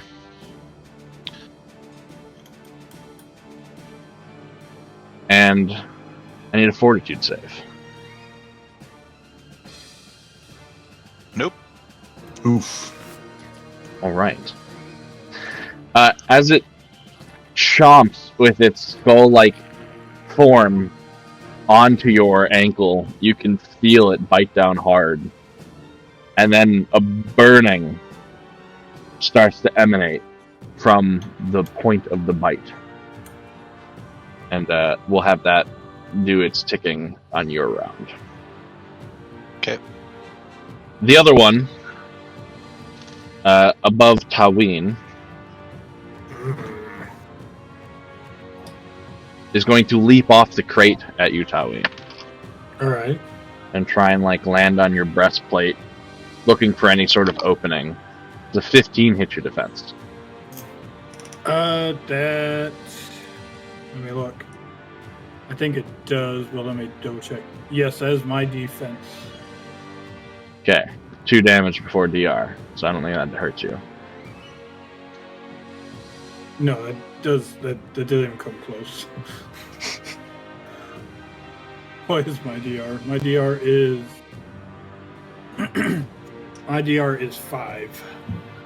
Yeah, so technically, if they roll correctly and potentially crit you, they can hurt you. But you were pretty well armored against things like this. Yes.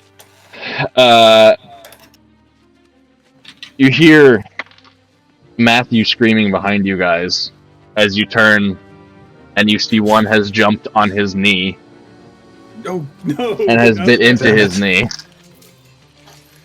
No. Matthew, okay.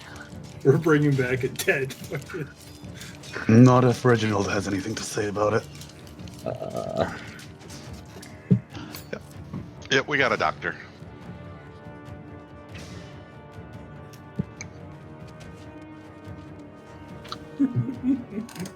It's like, he failed his fort save. Oh, And then it's his turn after, so it ticks.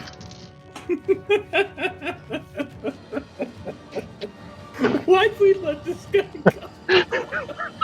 Because his let him come. No, he wanted to come. Remember, I didn't encourage him to come. He decided to come of his own free will. I respect that. He succeeds his first saving throw.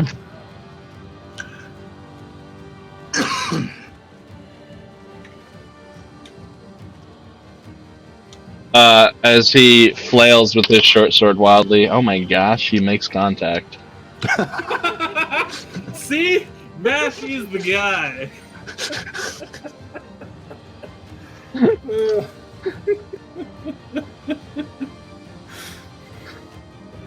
Does he kill it?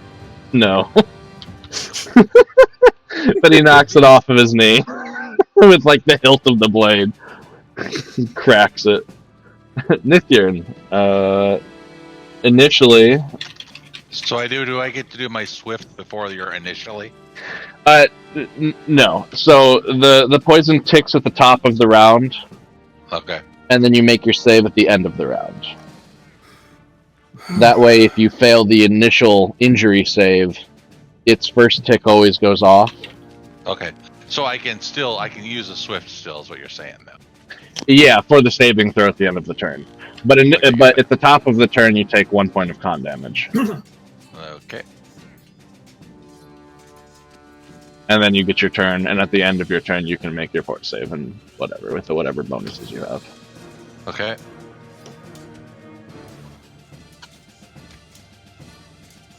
So, my turn, right? Yes. Okay. So, seeing that there's something actually biting me, I don't think that's a very good idea. I think I'm going to hit it. Yep.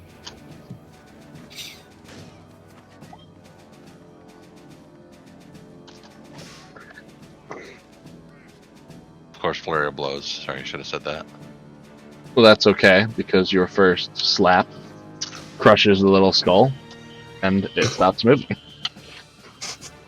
Okay, and then I will investor my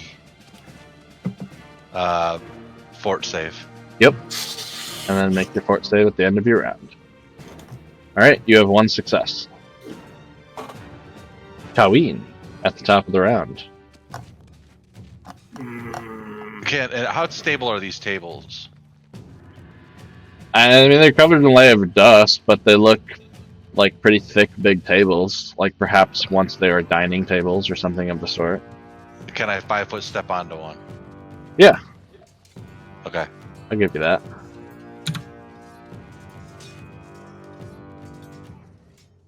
All right. Tyween,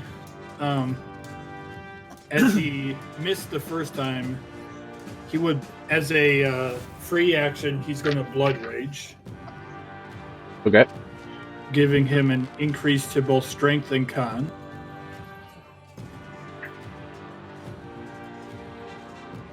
Well, -2 to his defense. Mm-hmm. And then he's just going to hit this thing with his...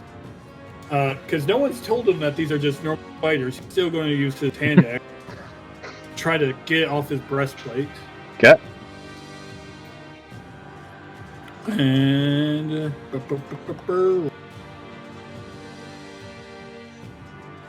That will That hit. is that's a 24.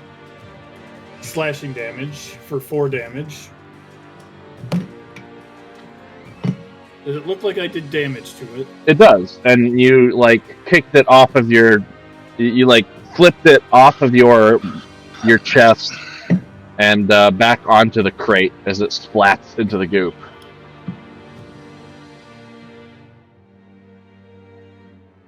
Spiders!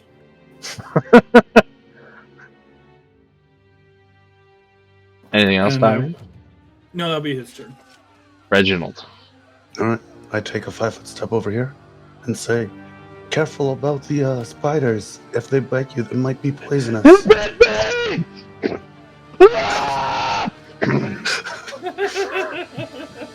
I tell them to calm down, and I do a heal check to treat poisons.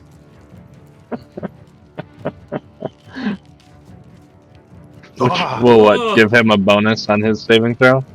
Yes, +4. Okay.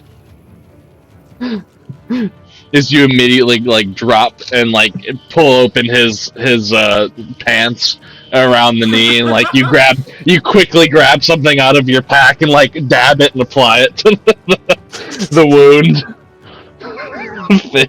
Fizz. My turn. Excellent. Excellent. I'm going to. I'm not going to deal with my crossbow. I'm going to move here. I'm gonna start a little inspirational tune. I'm going to inspire courage in Matthew. Matthew, you can kill that dude. I believe in you. You got this, bro. You got this. Defend your city. Defend your village. They can take our lives, but they can never take our freedom. You give it to Matthew. So he gets +1 moral on saves versus charm and fear effects, which doesn't impact poison. But he does get +1 confidence on attacks and weapon damage. Excellent. The thing that hit the goop, Taween, you will get a strike as it attempts to skitter off and into behind the crates. If you would like. Oh, yeah. No, you don't go. 15? No, that's a 20, actually. It go nowhere.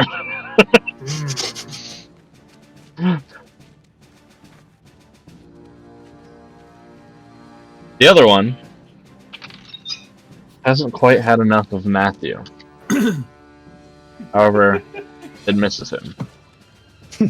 Come on, Matthew. Believe. And then tries to skitter out the door and down the hallway as Matthew misses a swing as it skitters past his feet. Come on, Matthew. You can do better. Reginald, you can take a swing as well. Sweet. So it skitters underneath Matthew's feet. What's that total? -4. No. Still with a -4. Nope. Making sure is to not slam his toes into dust. You wind up missing it Damn. as it skitters off and around the corner. Matthew, feeling inspired and encouraged, raises his short sword. Oh, well, first he... God damn it, no, Matthew, no. He should have got an attack of opportunity too, right? He Or- made did. one. He missed. Oh, okay. He whiffed.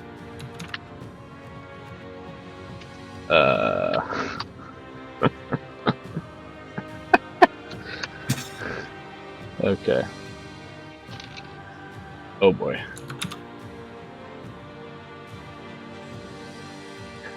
Feeling inspired, however, I've got it! Don't worry! And you just hear him run off and around the corner into the minor darkness, and you hear a short sword hit the ground. I can't see!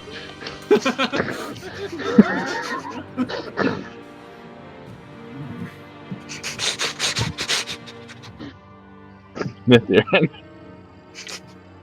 So I'll go after him. Step out. I see it. Yeah. I'll step Alright. out. I'm going to say this right now. For some reason, my vision is based off of. Nith. Nith is the only light It's source. because it's your vision, right? Yeah, it's all centered off of you, and nobody has dark vision, and Nith is the only light source right now. Yeah. Let's see. So I can move right up to it, right? Yeah. 5, 10, 15, 20, 25, 30. No. Wait, where was I? You were on the 10, table, 15, top 20, left of 25, Fizz. 30. Yeah. So that's So as right far there. as you get, yeah. As far as I can get. Yeah, with one move.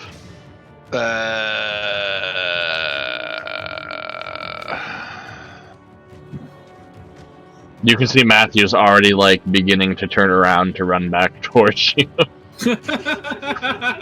Yeah, I'll I guess rope dart through him. Yeah. Which gives me a Just don't roll a crit fail. Yeah. I know, right? Just don't roll a 1.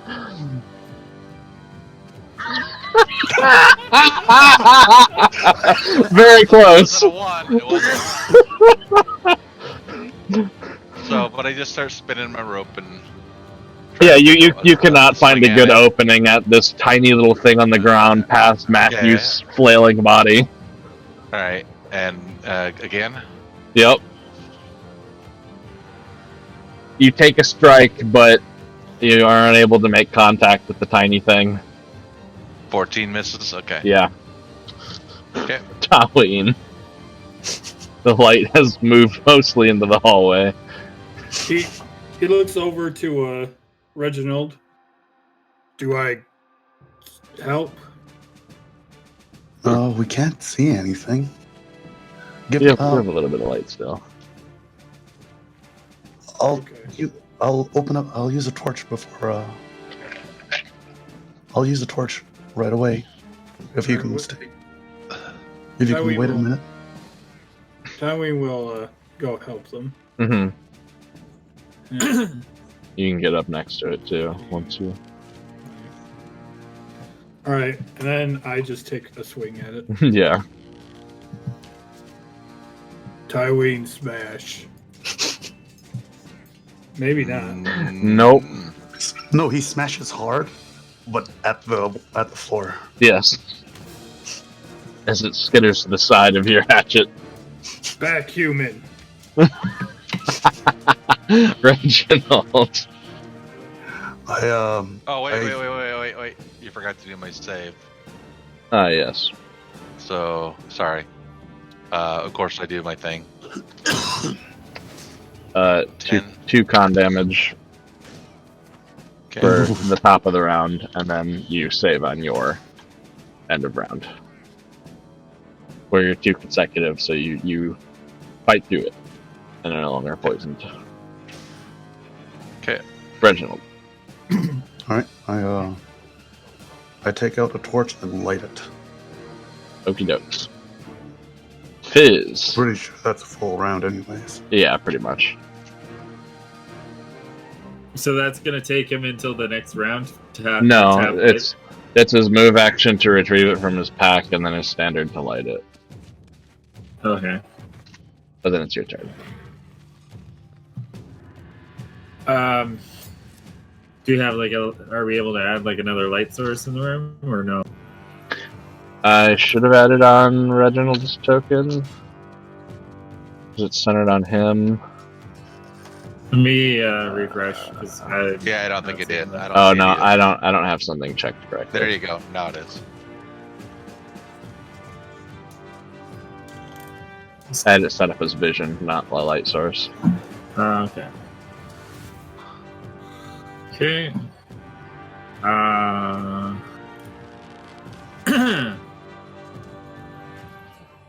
So a friendly is difficult terrain, right? So it costs double to move through. No. You can move Friendly through is not. allies. Okay. Okay. Okay. Unless I make it difficult terrain. Oh, okay. 3. Yes. He tries to body block you, I guess. I'm This gonna 3-foot gnome. spend my standard action to fix my crossbow. Yep. And that's my turn. Halloween gets an attack of opportunity. Excellent. Since my range is with this is 20 foot, do I get one too if it tries to move? It's not a reach weapon, it's a ranged attack that you do, Okay, got it. or something. 15. And it skitters into the pit. Over the lip.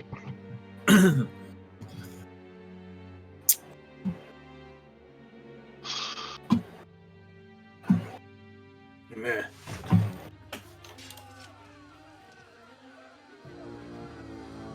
And what is this thing's fucking AC? 17. Well, I guess I should have specified that because it's a free action to maintain. I'm maintaining the inspiration on that too.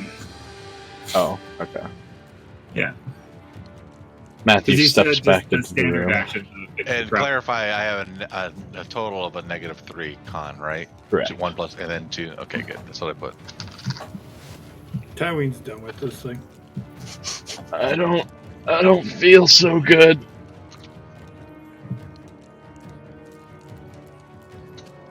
Matthew says. Crap. He's kind of dropped to his knees.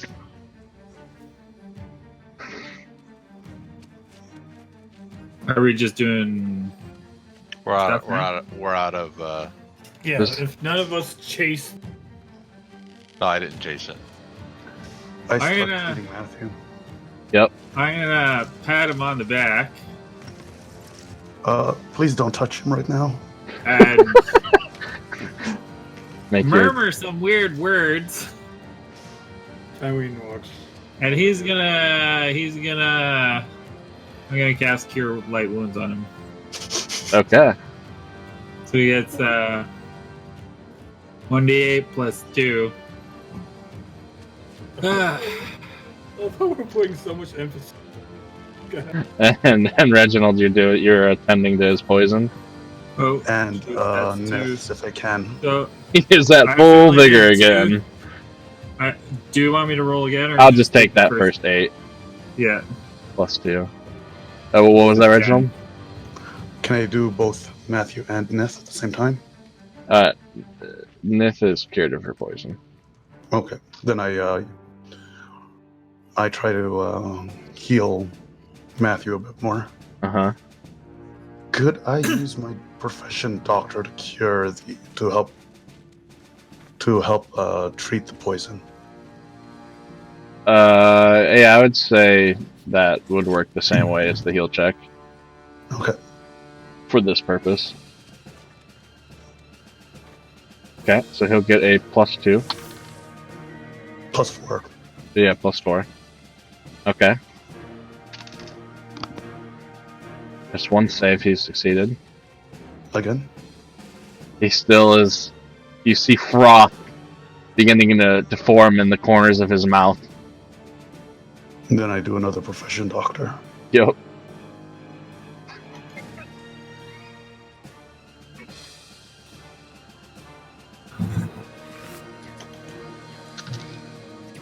How does he look so far? He's dead. You are attempting to tend to his wounds as he was frothing at the mouth, and then he just looks at you, his eyes widen. He convulses and then falls over on the ground. Damn it! I'm gonna rifle through his pockets. I point my sword at him. As that did 10 con damage to him before he could get 2 saves. You're pointing your sword at me? Yeah. We gotta take some sort of identification back to his wife. We take the body. We don't rifle through the dead. Okay. Especially not when they were fighting with us. Fine. You know. So what are we gonna do? We gonna take him back now, or do we leave him here and finish figuring out what's going on? We take him back.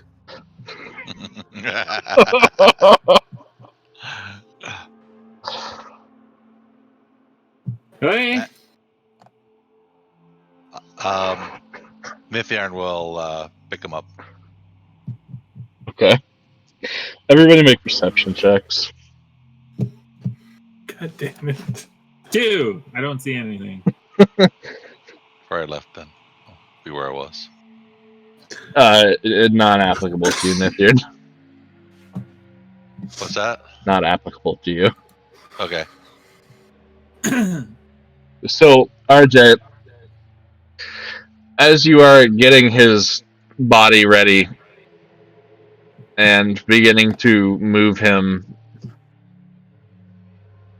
you can hear those double doors just outside in the hallway.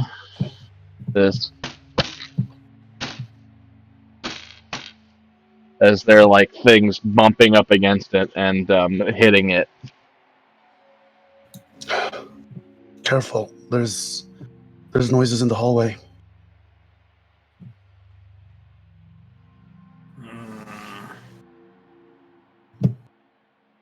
And I chug a True Strike potion. Okay. Or True Strike. But you took us off the map? Yeah. Yeah. So, but we're heading back out, right? Yep. Nothing. The doors aren't open. Is that?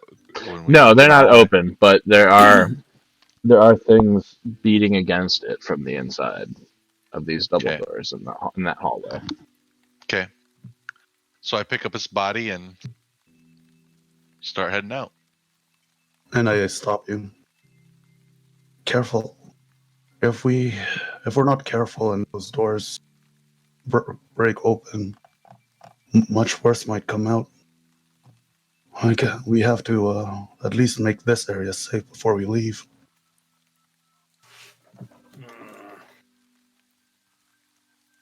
Fine. Or we're still there, Navarre, then. So we're gonna deal with the doors, or we're just sneaking out? We're dealing with the doors. Okay. Let me know if you want me to open them from a distance, or try to. At least. And I move out here. How are you gonna move? How are you gonna open them from a distance? Yes. I love that question. Don't answer it. And I ready a bomb that when the doors open, I throw it into the door, whatever faces it comes out. Okay. Defensive. Rope dart. Who's going to open the door? Are they locked or? Well, I'm gonna try my spell. Oh yeah, that's right. So, is everybody ready? Yep. Where's these doors, real quick? Up at the north, the little triangle things. All right. Yeah, the jagged is just my way of halfway. Jagged lines like that halfway through squares assume are doorways or something. Okay. So from a pouch on my belt, I'll pull out my little brass key, point it at the doors, say some words, magic words, turn the key, and try open and close on it and ask it to open. Okay, so as you're doing that, I heard RJ, you had a ready to action for what? For a bomb being thrown through the door to whatever is facing it. Okay. Anybody else readying? Yeah, just I'm fighting defensively. Yep. Rope dart ready. Tyween's just ready. All right. So, Tyween, you hear Fizz muddle some magic words, and maybe over your shoulder you see him like Are you waving this key around? Do you pretend to put it in the door from a distance? What are these? No, What are you doing like, with this little key? I put one hand up and put the other hand forward with the key and move my fingers around and make it look like I'm turning the key. Excellent. And as he turns the key, the doors swing open. And RJ, you chuck your bomb.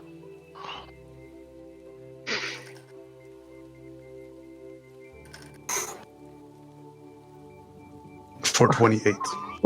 Wow. that definitely. I'm assuming that's this right one or left one. Right one. Okay. And so the floor collapsed last time we were here, and this is a good plan. Good plan. Just the corner of the floor. Yeah. Okay. Everything fails its saving throw. So the main one here at the center of the blast takes 10. Takes 6. Because 6. I Yes. rolled a 3 plus 3 damage from my int. And then everything adjacent to it takes how much on your splash now? 4. Okay. Because they all failed, so they take Yes. 4 fire damage, all of them. Yep. Besides the one that took 6. So this explosion of fire damage happens as you see more of these undead zombies that have all gathered up near at the door, trying to burst through it at the sound of screaming and music and fighting from those couple of spiders moments ago. That is initiative again. Okay. Reginald is not happy right now. He was so close. He succeeded the 1 out of 2 saves because you helped him again. But the poison tick at the top of the next round was just enough to drop his con to 0, which killed him.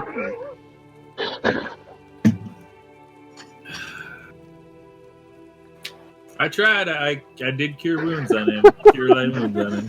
I don't think that actually did anything, but hey. It helped his vigor points he had lost, but with his constitution reaching 0, that's just death. Yeah.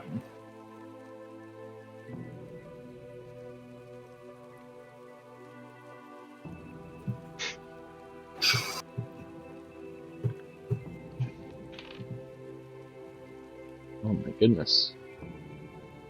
And the spider things are going to be the zombies here, because roll 20 is being slow.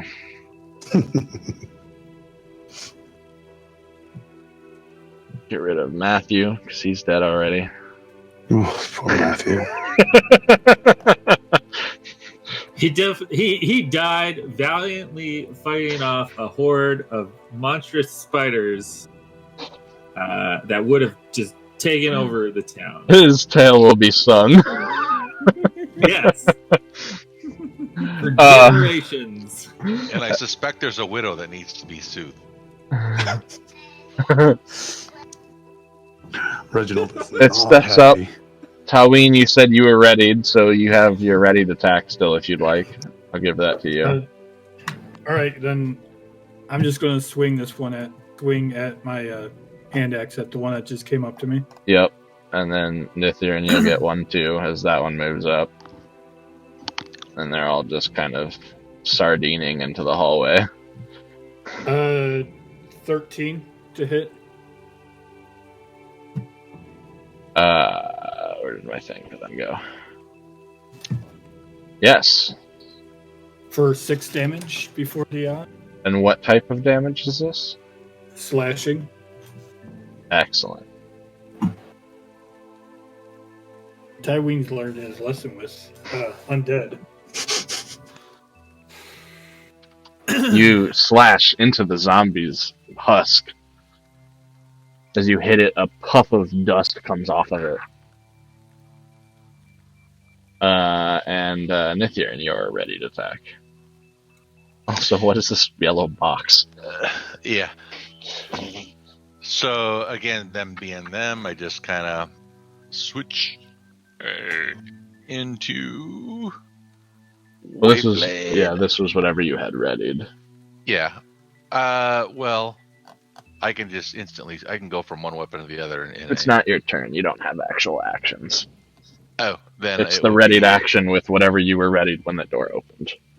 Okay. Okay. Then it will be this piercing. Okay. Because it's because you have a BAB of +1 or higher that allows you to flip weapons however you'd like. Piercing. But then, so I'm still. Well, yeah, because you haven't had your turn yet. That was just they won initiative. That was top of initiative. You guys aren't considered flat-footed though because you are ready and expecting things. Yep. So that will bring it to Taween, and so all they get to do is just move up. So the one in front of me did not die? No, but you did hit it, Okay. and it's also on fire. Well, not on fire, but singed. It's charred. Yeah. They're Well, all charred. I'm just going to take another swing at it. Yep. For a 20 to hit. This time, your second And axe 16. strike, you hit it right in the neck, and it topples over. Rah! Now, I will say there was probably 3 rounds in between that last fight and the start of this round. Maybe 4. Would you have kept your rage up through that whole time? Because if not, you're fatigued.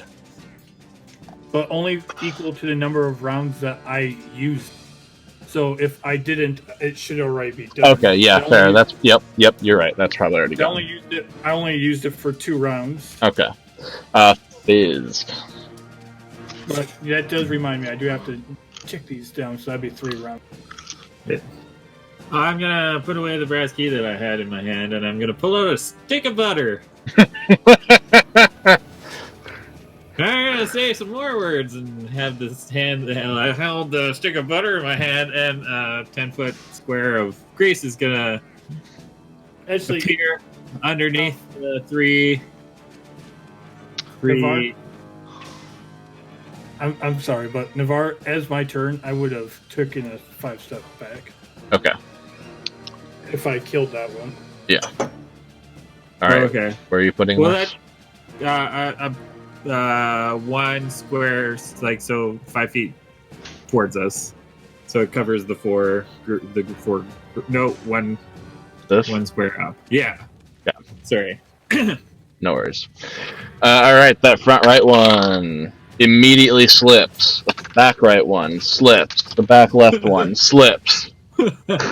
As you summon this grease beneath them, and they all just topple over off their footing. And that's my turn, because I ain't moving. Nithian. My rope dart wraps around my body. Hang on, let me switch that. Yep. And in a graceful move, my arms swing and do a horrible job of switching into my Wayblade. Oh boy, another natural 1. Yay. We're building character. That's what we're doing. Yeah, let's call it that. So, this doesn't happen often, Nithian, as you practice a lot with flipping like this, and putting your rope dart away in one fluid motion. But for whatever reason, maybe the tight spaces, or maybe just some bad positioning on top of that, the rope dart and the way you move catches your foot. You fall prone as you fall backwards, and I need you to make a fort save. You got the card called Eat Dirt. Okay, you are not blinded as well. On top of this, as you manage to avoid like slamming your own eyes with something as you fall, Oh, good. but you are prone. Bro. So that's the end of my turn, or do I still get my? No, that was just your first attack. You could still do your other one.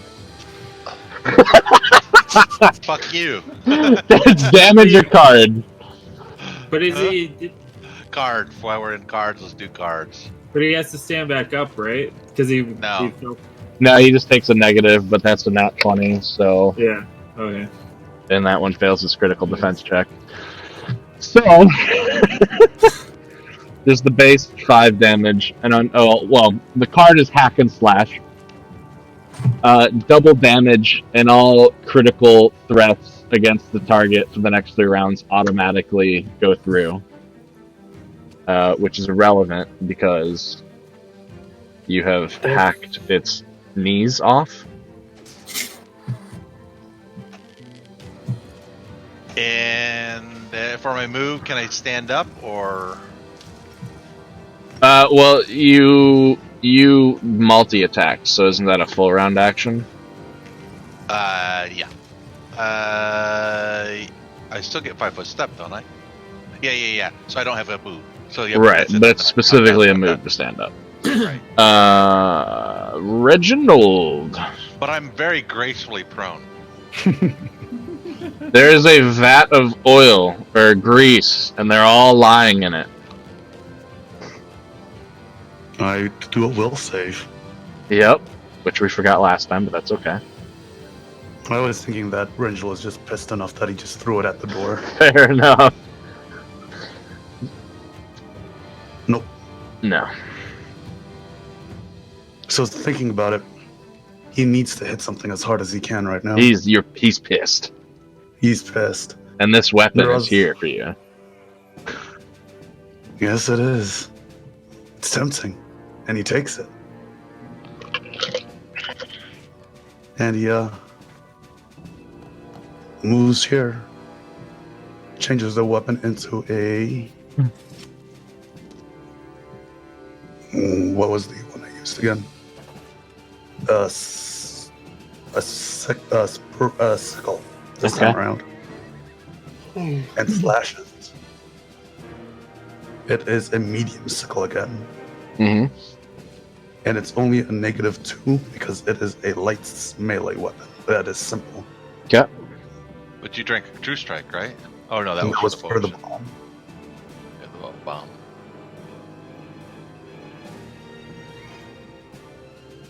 Oh, there is a melee attack. Oh Yeah. my god. What's the deal? What is Navarre? these dice? These dice. Turn the nat 1 button off, Navarre. I know, right? Some other roll 20 group is just hitting all the 20s, and we're getting shafted. You get awkward attack, and you take a -2 penalty to defense for 4 rounds. That's fine.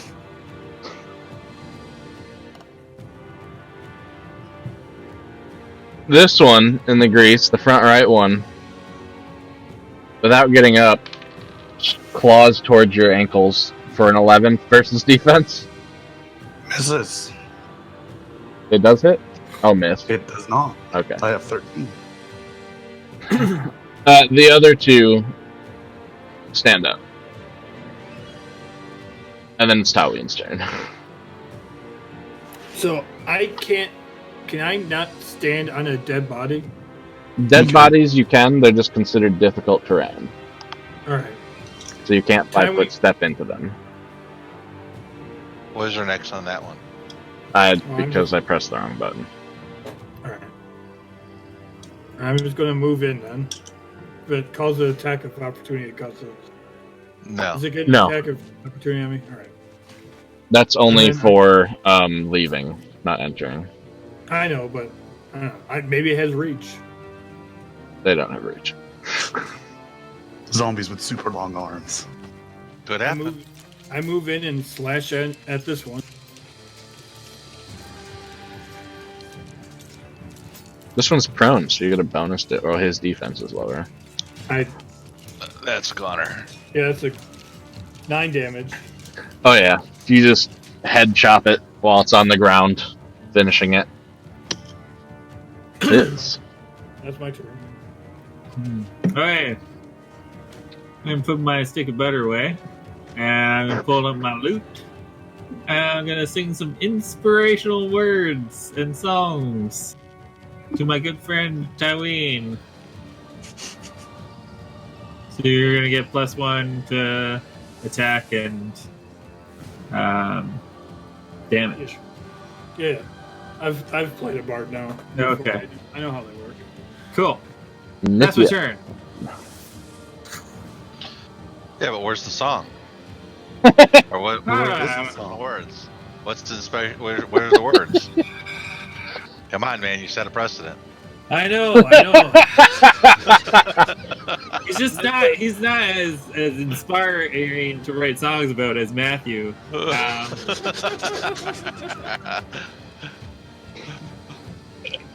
Come on, Tyween. You can. I'm sure you can make these into skins hides to wear.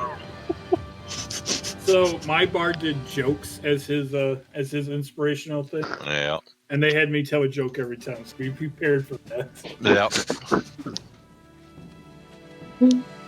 Nithya. Stand up. Only the two in the far back are still moving. Yep. The So I'll rest are just do bodies and grease and So I'll just do a standard. There's really not much I can do from this distance right now.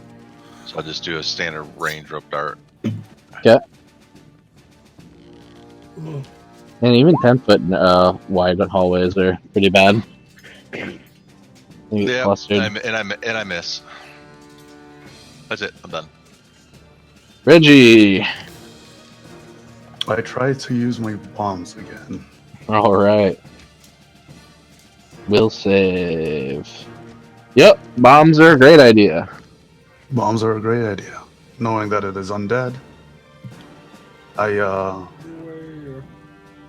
put in a bit of healing potions in them Yep, and throw it. the healing bomb. A healing bomb. So 10 That does hit. onto one. Okay. But left or right, I guess it doesn't really matter. But And a D8. Plus my level, so 2. Plus 3. So 9 damage altogether this one, for one of them. And for a mim damage, it would be 1, 3, 6 healing damage. For the splash radius. the one on the left, between the fire and the holy damage, which effectively is treats their wounds like fire. It crumples into ash. The other one, not far behind it, but it's going to attempt to move forward. Hey, and it does, and then it's done. Howie. Tyween takes a slash at it. 20. And that one as well falls to the ground.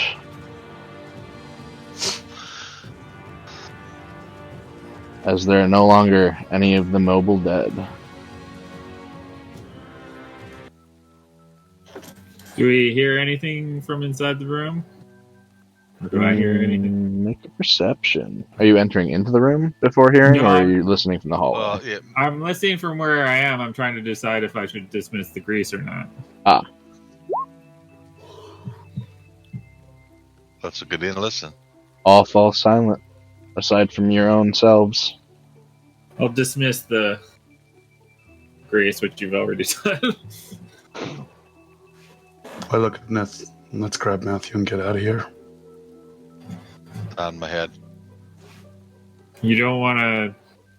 We Check. grab Matthew and go home. Okay.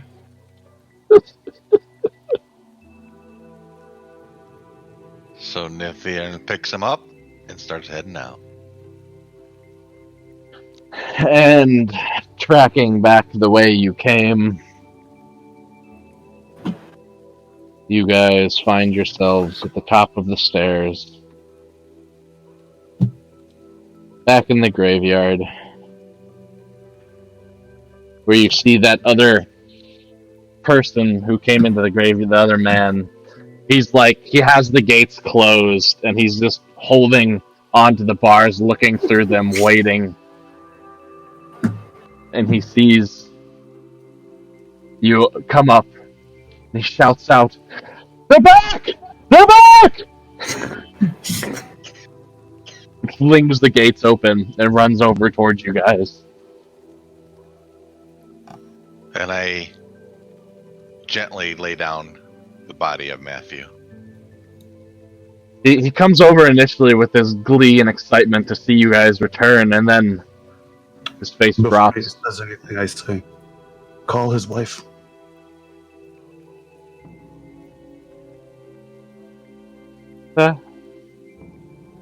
Please. Yeah, but what is this man to this young man? Oh, okay. I'll go get Nayla. And he turns and just sprints off in the direction of Nayla's house, which is the shop itself. They live in the back. We going back in Eventually. today? But I need to. I don't know.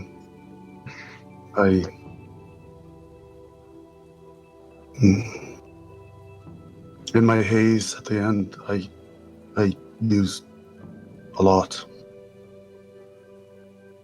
And I look at Fizz. His death is on your hands. Tywee just walks away. I mean, he made his choice. No. His death is on your hands. There was no choice. You gave him the ideas. You showed him the way. Well, I don't know what you mean about giving him ideas, but I didn't. I know people like you. All you care about is how to increase your fame and your fortune. These are people's lives. You don't bring them into danger when you don't have to. What you gave him and what you showed him led to him being like this.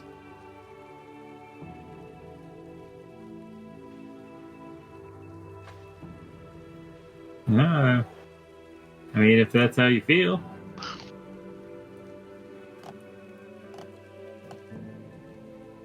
And I shake my head and I wait.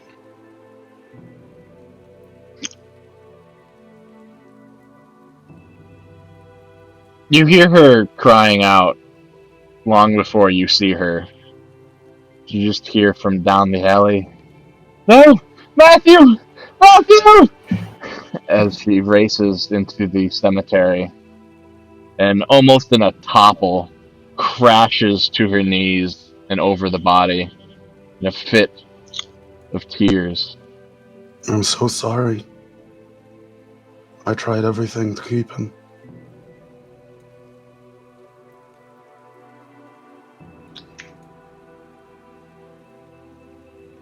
She doesn't look up as she sobs over the body for a few minutes. She just... Why? Why? Why did you let him go? I didn't want him to go, but he wanted to come and protect the town.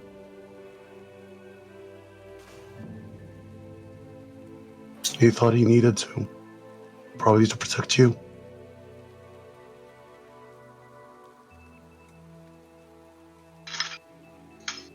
He needed to protect himself. He tried.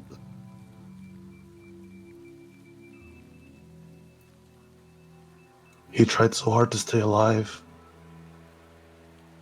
What happened?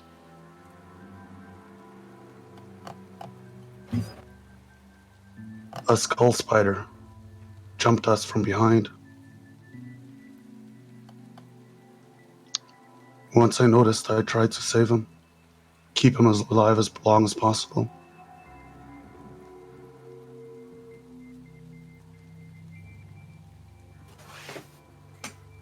But in a dungeon, I couldn't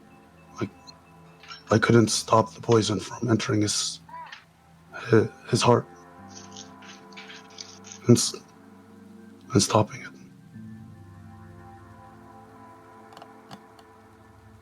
She just collapses back on the body, continues sobbing.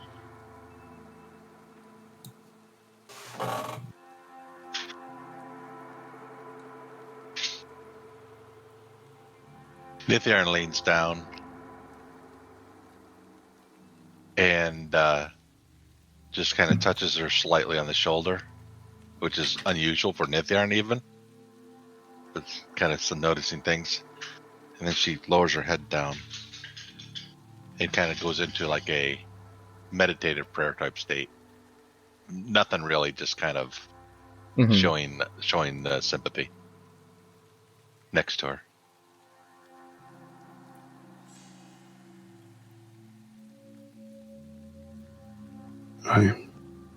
Is there a place where we can lay his body down?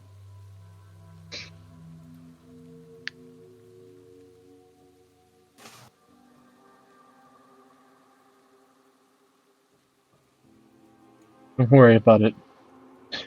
Me and my family will take care of it. Sleep. All right. I don't want to see you. And I Any of start you. going to the caravan. She indicated she wanted us to leave him right there. The other In boy the was graveyard. kind of off to the side as well, giving him space, and she flags him over, and he goes to pick up his body, and they take him off Okay. elsewhere. It was not more so of a leave immediately, more of a just, I don't want to see you, get out of my face, blaming toward you kind of cries that she leaves with.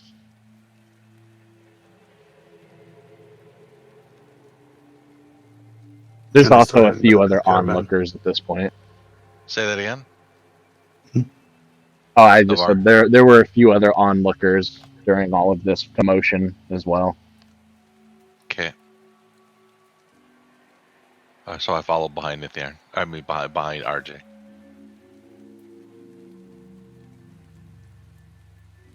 Biz, do you follow the group? I mean, I'm not going back to the caravan. I'm trailing behind, and I'm going back to the tavern. I don't Yeah. really feel like playing today, Yeah. so I'll probably retire to my room. It's a sad day. And Taween, where did you wander off to? Tywin left before the Yeah. wife even got there. He'd just go back to the camp or with him and Narth had started. Yeah. So everybody kind of splits after this scene. Biz, you find yourself in the tavern. Uru comes over and brings you a beer, as she's used to doing at this point.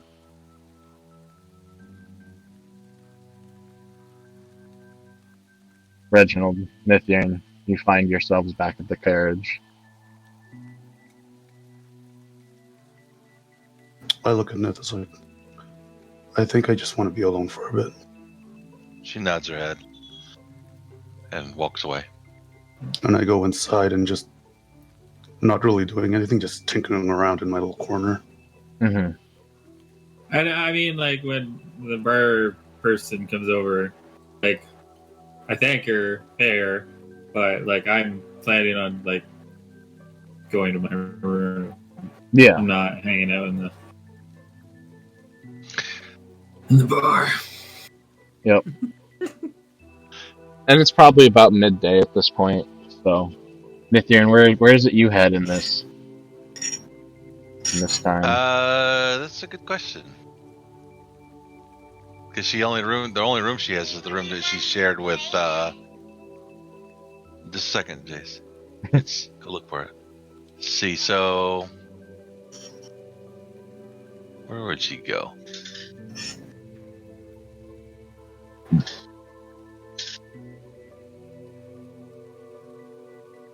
I think she would just go outside the caravan and somewhere nearby and just sit down. Okay.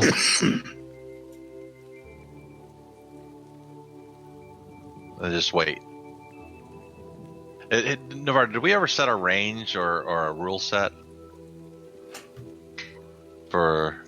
Not particularly, just within reason, I'll say. Okay. Although it's still midday, so nobody's really like going to sleep. No. at the moment, I was thinking further. Yeah, okay. Talween, you return to camp, and Noth has made decent progress on the deer since you've left. He goes, welcome back. How was shopping? We only shopped minimal. Actually, Knew you would go. bought hand axe. It shows him my axe. Good axe. Yes. Chopping timber. We also go into tomb. Graveyard. Yes, graveyard. Why? Not sure. No one told him why we went in. Well, you know why we're here. The overall goal, right? Do I? Yes, I told you, Yes, remember? Yes, In Elvish, too. And you were in the meeting with the dwarves too. So you have a full understanding of why we're here, what we're looking for. All right. But doesn't mean you can't still reply that way. I just clarity you should know. Yeah. Not sure. Probably part of mission we're on. Dwarf tasks. Yes, dwarf tasks. Zombies down there. You had fight? Yes, fight. I missed. If we go tomorrow, you should come. Could use help. Maybe. Might not be done with deer. More important. We'll spoil. True. Besides, Taween's strong. He says it sarcastically. I can just hear it. Kind of like that dig, you know? That dig. Yep. Oh yeah, you're strong. You're strong. Yep. That's exactly what it was. I killed multiple undead, plus a spider. Squish spider. I did. One killed human though. Human's weak. Agreed. Rain kills humans.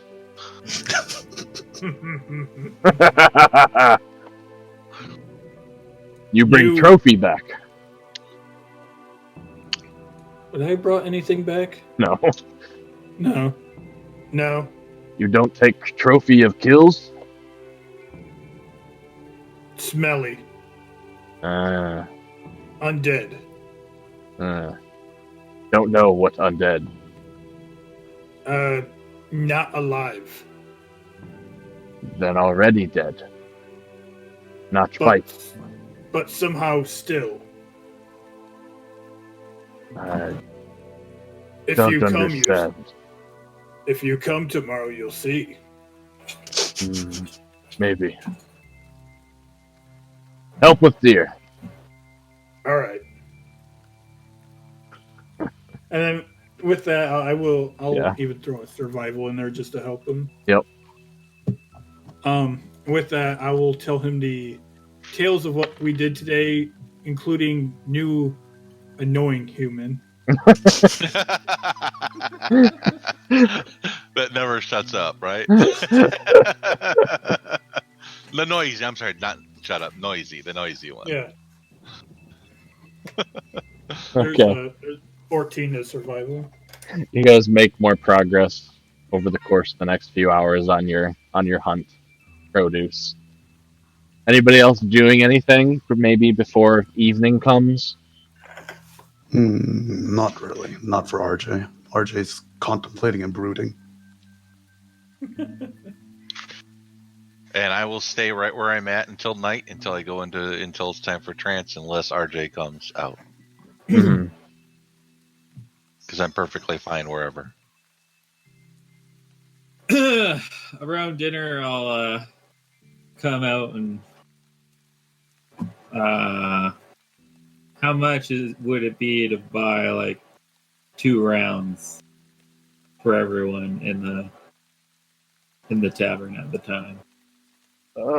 Probably an orange. There's a couple more people than usual tonight.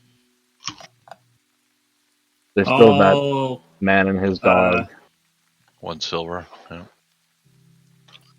I'll pay 2 and let the tavern keep the extra orange Okay. as like a tip. Because my performance is probably gonna suck. Oh Yeah. It's not been a good day for Fizz. Progressively gotten worse.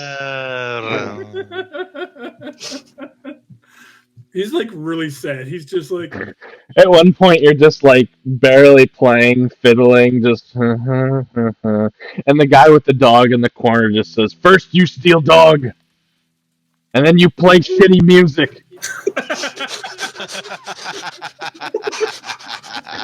With that, I will retire for the evening.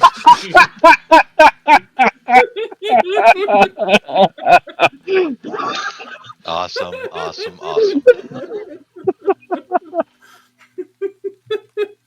what a sad day. Such Man, a sad day. that took a turn. Isn't it? Tywin's whatever about that. He dipped before any of the emotion happened. Yep. He just skated right out on that. Well, he asked if they were going back in right away, and he got no, so he just walked away. Yep.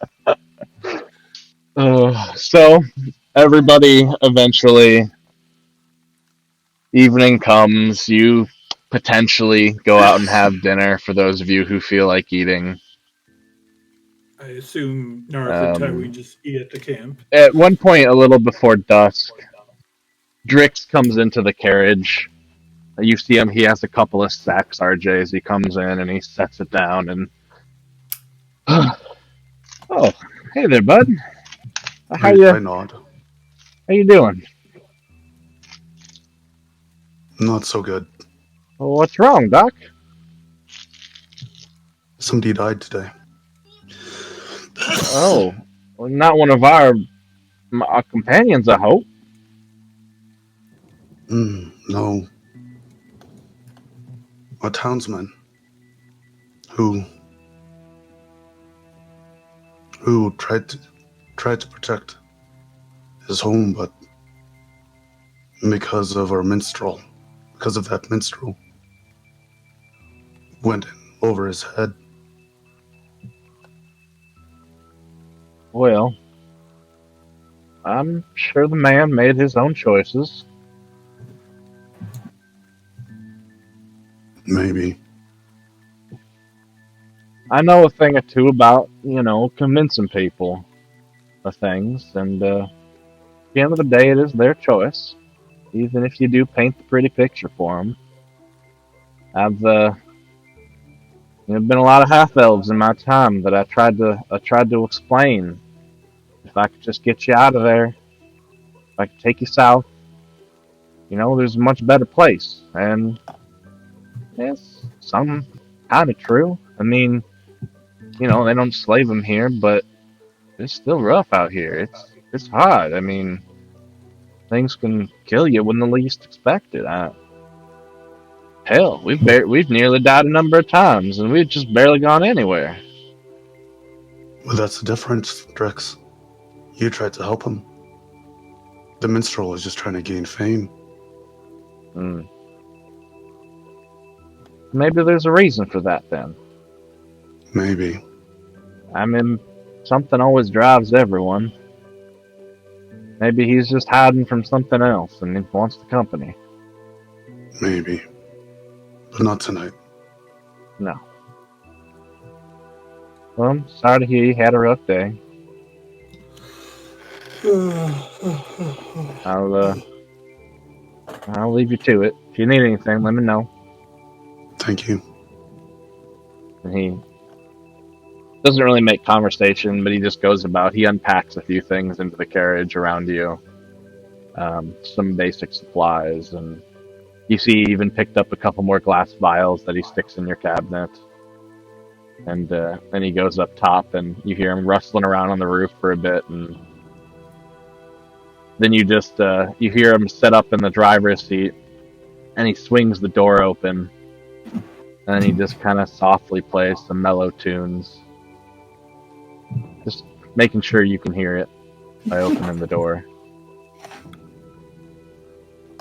Okay. And I take some random water, Mm-hmm.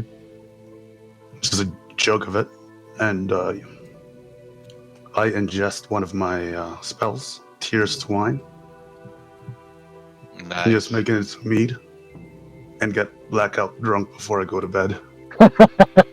Nice. Nice reaction. You should have stayed in the tavern when Mizrun was in there. Yeah. So you drink yourself into a stupor and pass out in front of your alchemy cabinet. In the morning, when you do get there, you'll find that likely Drix has put you in one of the beds and covered you up. Okay. But Viz, you have your food and drink or whatever you have in your room and contemplate the day's actions and events. Aren't there? There. Make a perception. Can we... Sorry, What? go ahead. I was gonna say make a perception. Oh, okay. And then I was just gonna say if we could take a break, just a short break before we go to the next day, Yeah. because I just have to let my dogs out. Yeah.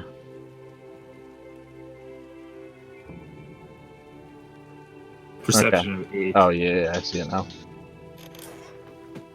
You're not quite sure, and you don't hear what's being said, but at some point, you hear the door to the tavern open, and you hear a woman's sobbing.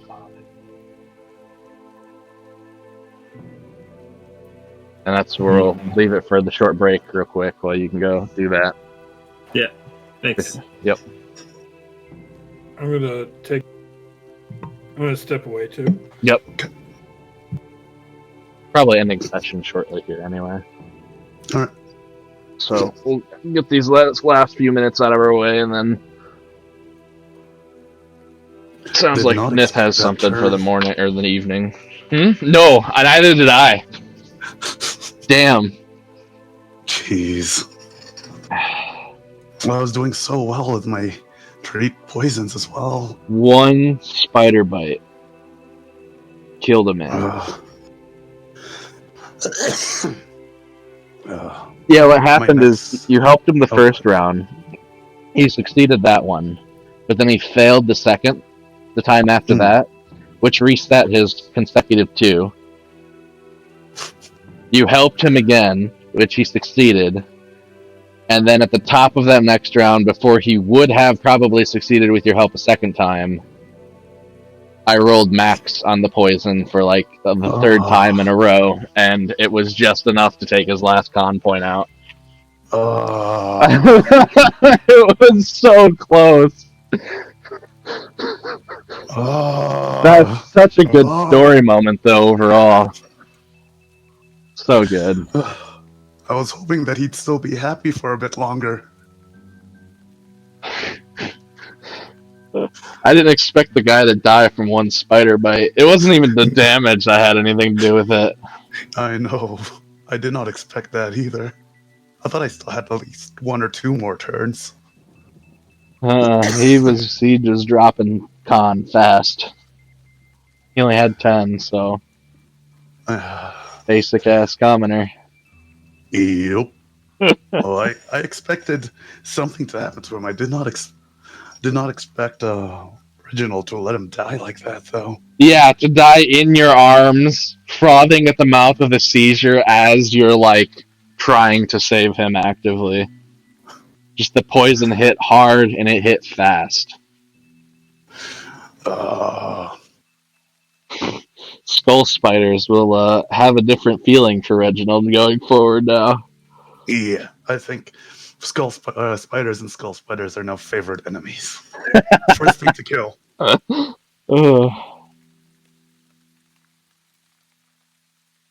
I need to get that cure poison ability. Brutal. Holy crap. Do you know where neutralized poison is on an alchemist? Like 3 or 4. 4th level. Damn. What is it for a cleric? 3?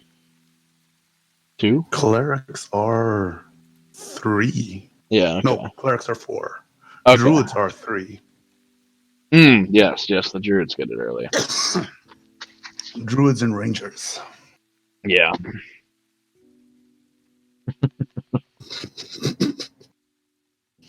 Oh, that's a story beat for Reginald. Yeah, for sure.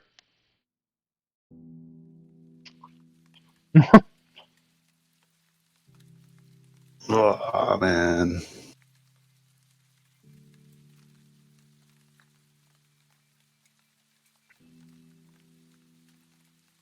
That was a good fight, though. I did not expect one of them to come right behind us like that. I was in the broken crates at the bottom right of the room. Ah. I had them placed underneath like furniture throughout the room.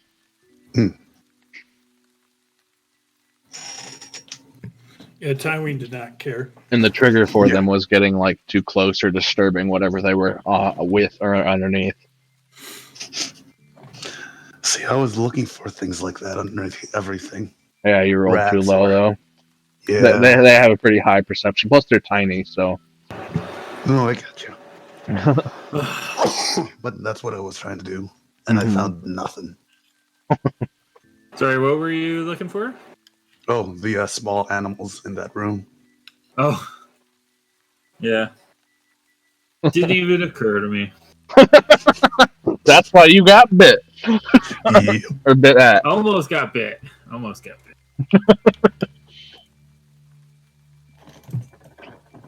Tywin doesn't care.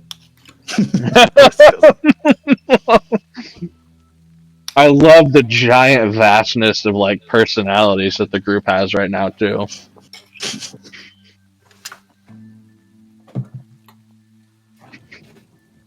Now I'm a member of the caravan. Tywin doesn't care.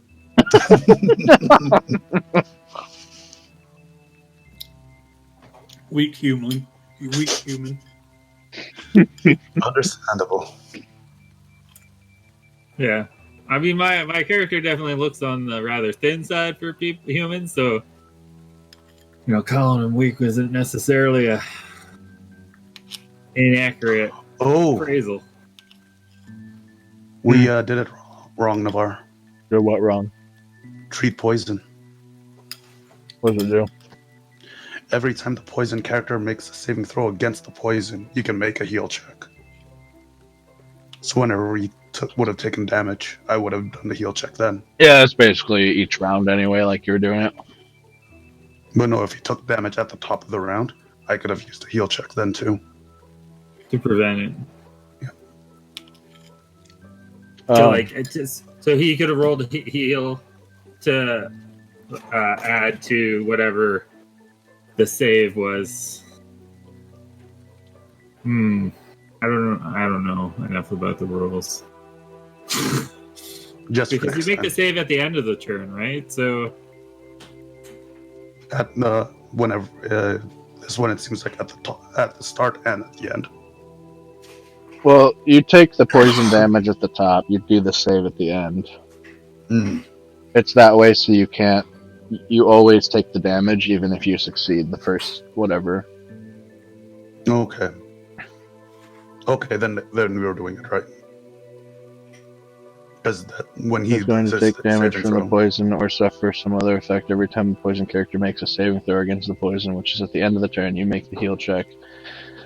If you succeed the poison DCU. Yeah, so basically, we were only doing it wrong in the sense that we were making it as if your action was to treat poison, when in effect you were holding an action to treat poison on his turn. Okay. Technically. Which means they need to not move away from you on their turn. Yep. He didn't when I did. He didn't. But in the case of like, oh, I'm going to treat poison on my turn, and then that person's turn, they run away and do stuff, then your treat poison would be nullified effectively because they moved away and you weren't able to do it when need be. Yep. Which is Good. understandable. Good to know for next time. But more or less, it was done fine. Yeah. Alright, I'm gonna grab a drink real quick while Mark gets situated. All right. Yep, looks like he still has aggro. Oh, yeah.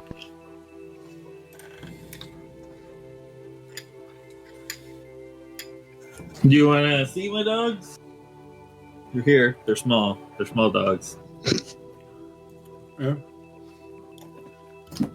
Hey. Yeah. They'll make me look bad by not listening.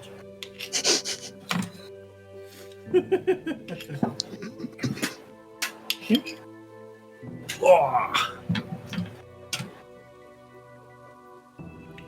This is one.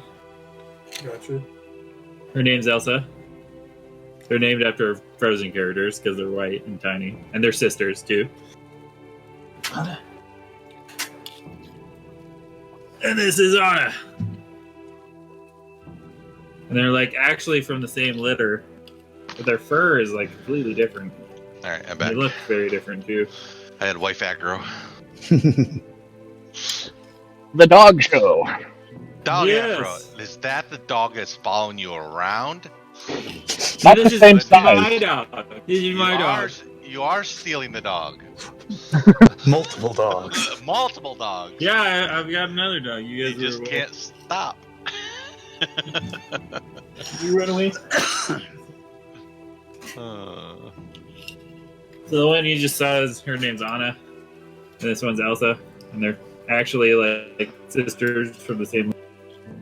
This one's bigger. Cute. Looks a little bit more like a. They're miniature pincher toy poodles, so they're pretty cute. to poodles. Yeah. I wanted a Poodles? medium-sized dog. We ended up with Pinch of two poodles. small dogs. I mean, together they're kind of a medium-sized dog. Yeah. Okay. Our powers combined. But, I mean, I live in like a townhouse, and the space is actually kind of narrow, so you wouldn't want anything bigger than a medium dog, and you definitely wouldn't want two medium dogs. And it's before I was consulting full time and home all the time, it would be hard to leave just one dog at home for like 10 hours a day. Yeah. That makes sense. Sometimes even longer because my wife's a teacher, and so she works really long hours, and then I work in IT, so sometimes I work really long hours.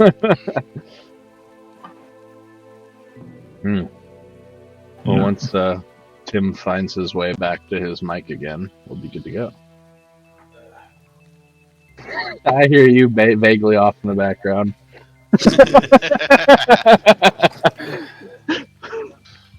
Had to do the laundry. Yeah. Oh, he did. I called it. I went and changed my pants. Yeah, don't do that in camera, please. Yeah, we don't want And it's the horror stream to be not safe canceled. for work. Twitch stream. That's right. Yeah. They don't let you put that tag on. Insta-ban.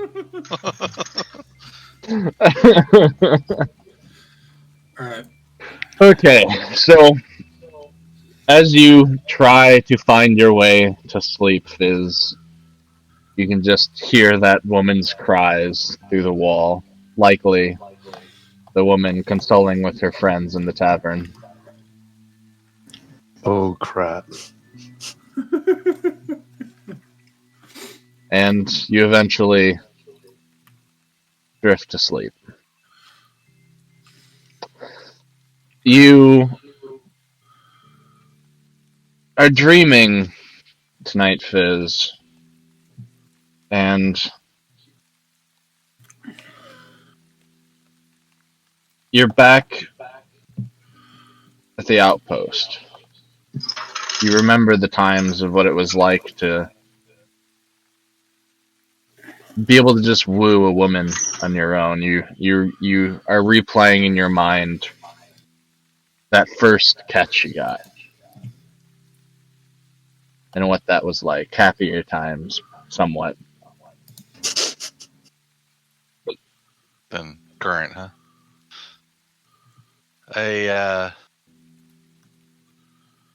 You hear like an instrument playing, but one you're not familiar with, and one you can't even think that you remember you've heard before. And you hear, Frederick, can we talk?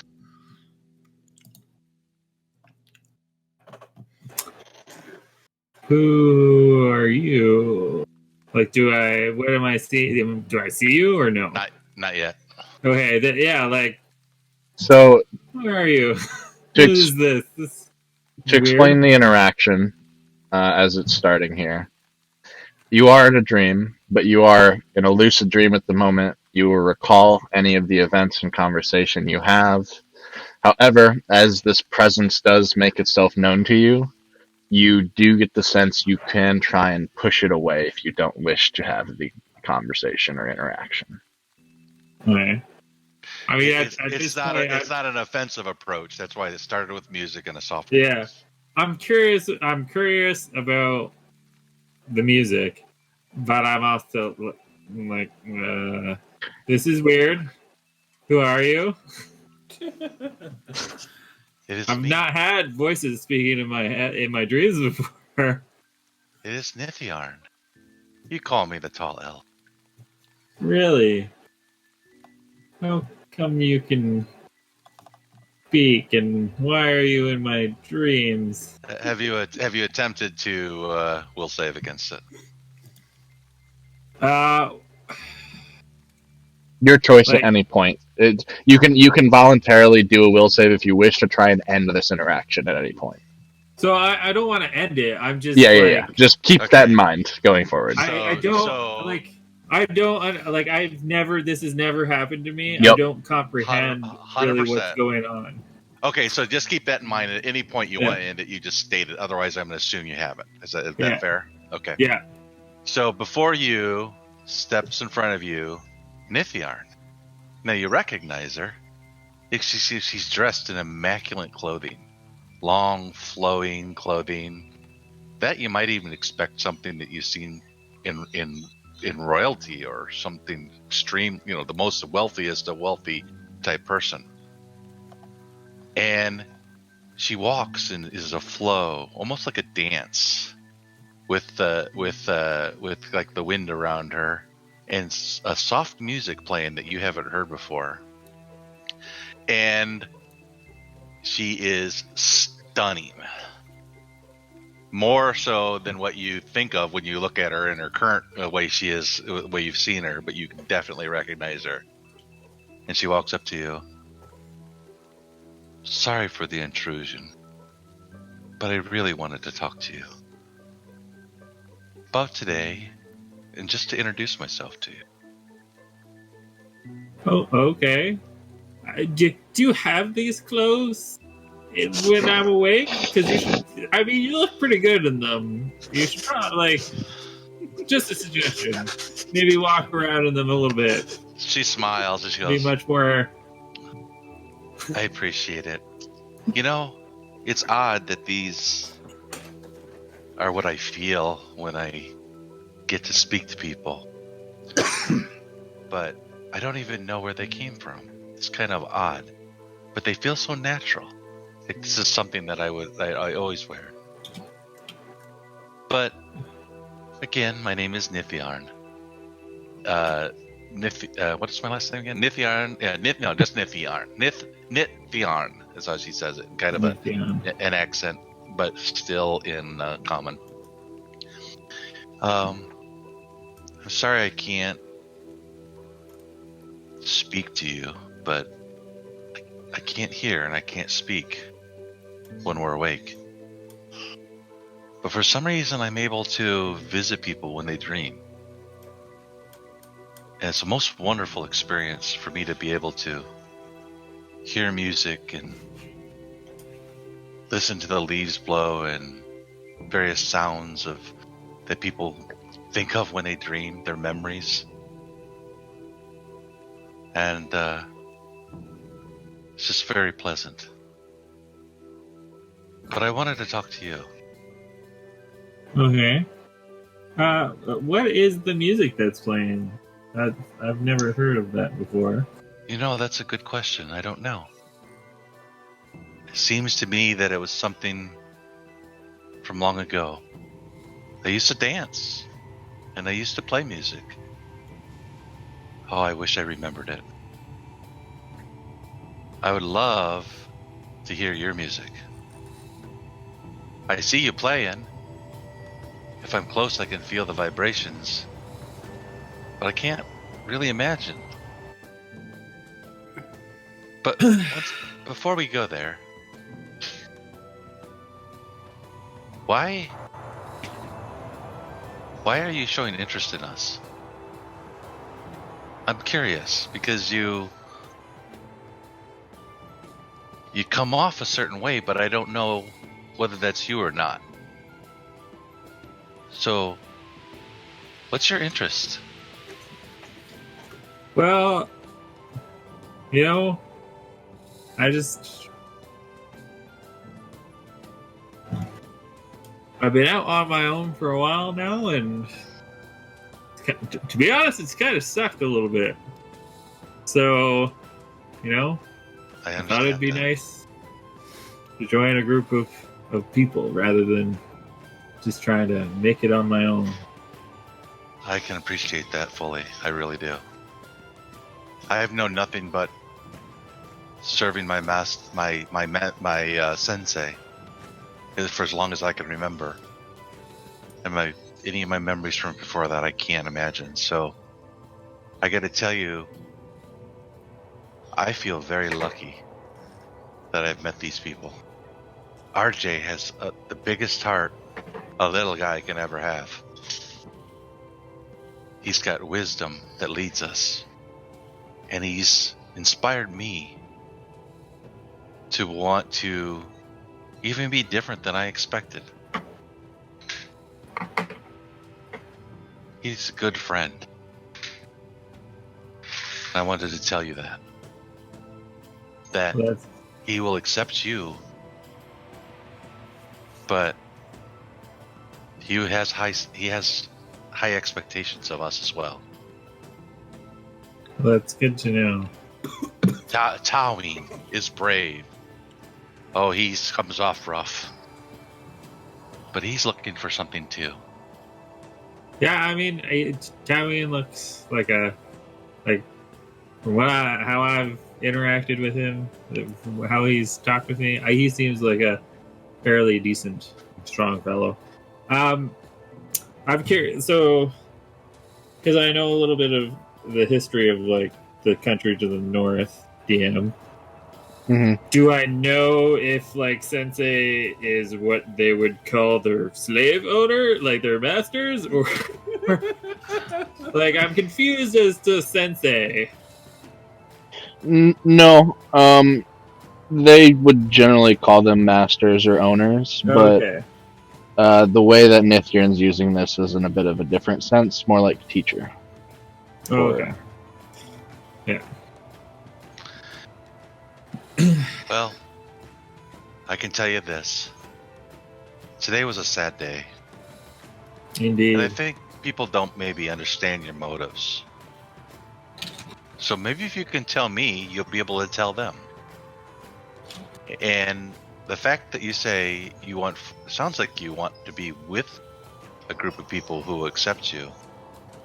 This might be that group for you. I'll accept you. But just as RJ, we are going to want, we need each other because we're all lost souls in a way. Yeah. And together we're better than we are apart. Mhm. I really just wanted to understand you. And I think even in this brief little bit, I think I do a little better.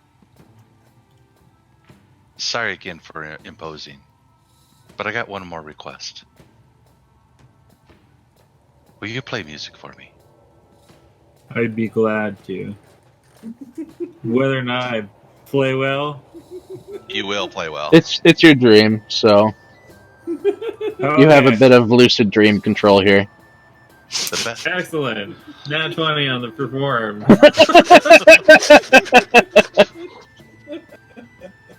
And at this point, you hear the music that Nithyann imagines becomes a little louder.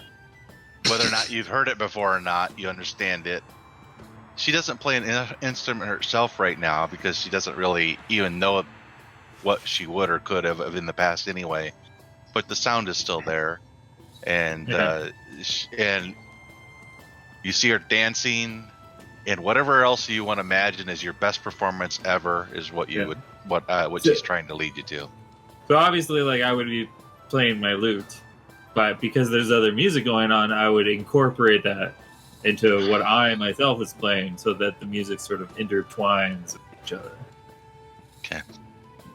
And that's all the influence I have up this, Navarre. The rest is up to you. Yeah, and you perform a masterful ballad to Nithyann and your dream onlookers. And there's a sea of people dancing in unison, some sort of courtly dance amidst a large ballroom.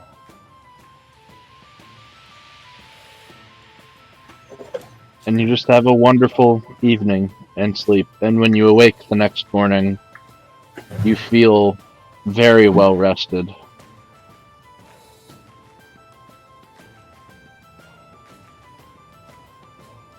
Excellent. RJ, you wake up the next morning and do not feel well rested at all. Next, like mid-morning. That's fine. Worth. You have quite the hangover, and it is not going well for you there. You can see at one point, luckily, Drix had some forethought and gave you like a bucket. Worth. And you certainly used the bucket.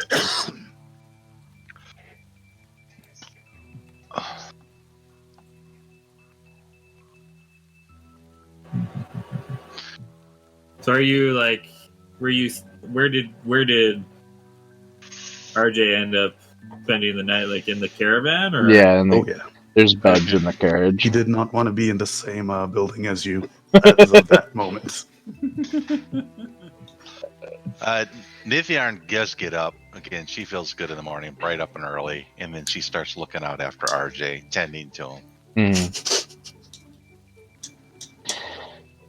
Fizz, you come out for some breakfast and morning water, and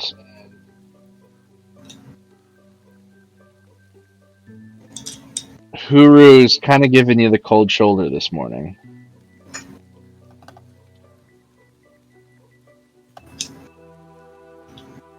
Yeah. Well, yeah.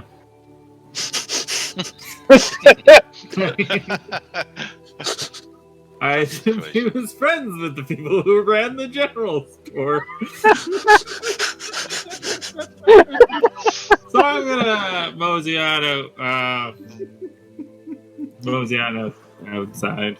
Mm-hmm. And As you're leaving, you just hear the dog and this little man. Oh, thank God!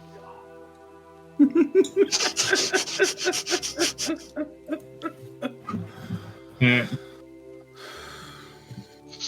I'll go wander over to the. Is there anybody out and about around the caravan, or? Yeah, I'd be out and about because I'm coming and going and it's taking care of RJ, Yeah. so I'm there. So is RJ outside the caravan now? No, Throwing up? No, he's inside. inside the caravan throwing up. Can Just I on the bed? can I hear him throwing up? Probably. Probably. I mean, I guess I'll go back inside the tavern shortly. There must be some sort of local hangover or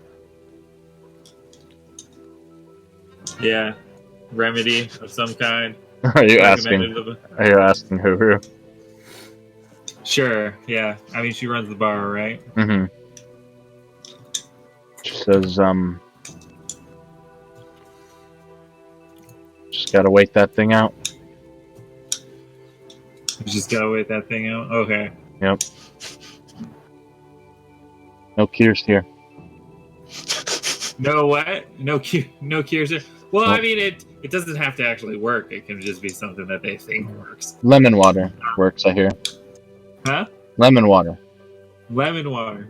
I'll Mhm. buy a glass of lemon water. 3 red. Oh boy, boy. And I'll take it out to the caravan.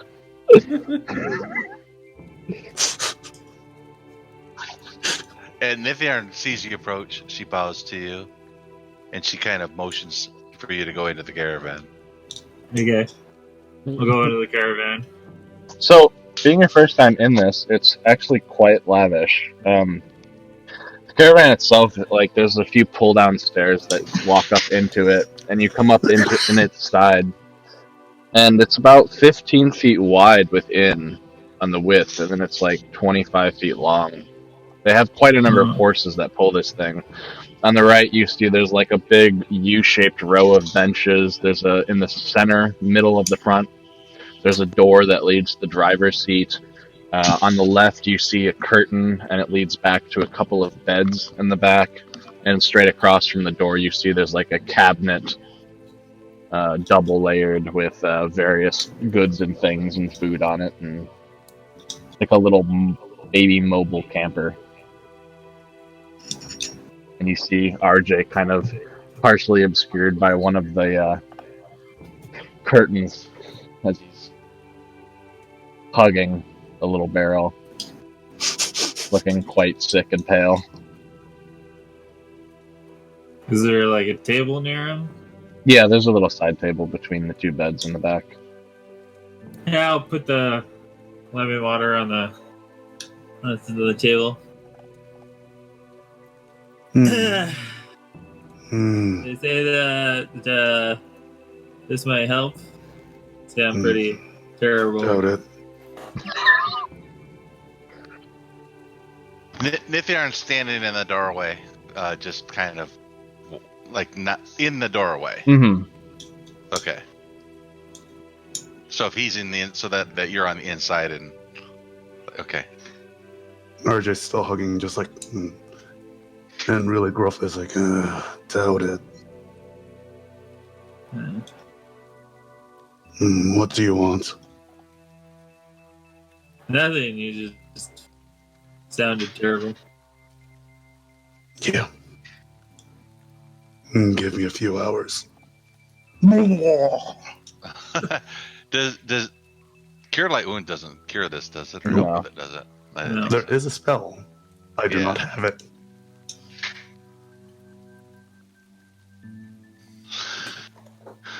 So Nithyan stands there and she looks at Fizz and she goes,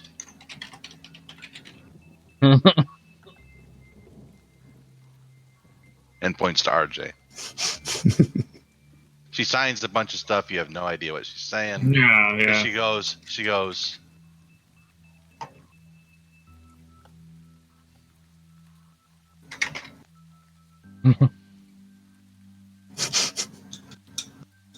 Charades is fun. Yeah.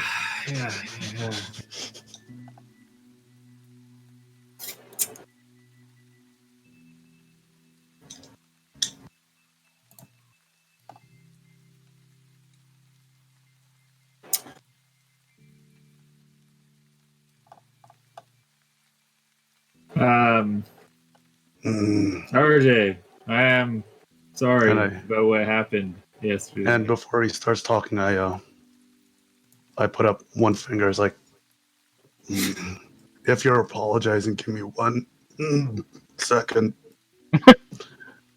I love it.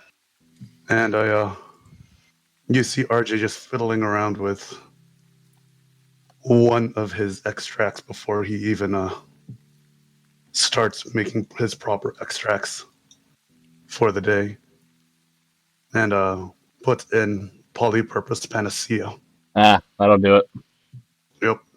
Except it's only for an hour or so. Hey, it'll help. It's probably enough. Oh no, I'm sober for that 1 hour. Yeah, but that's enough for everything to get passed through your Yeah. system. Yep. And I chug it down. Immediately, the color returns to his face. He stops gagging. He's able to sit up more. Whatever he just drank really did the trick.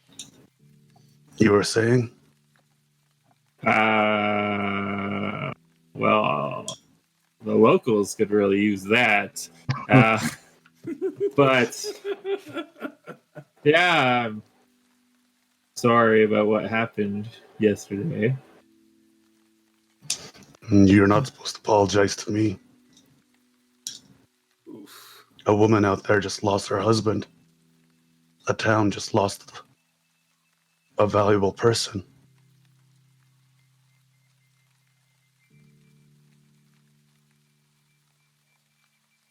Show me that you've learned. Go to them. Explain why you did it.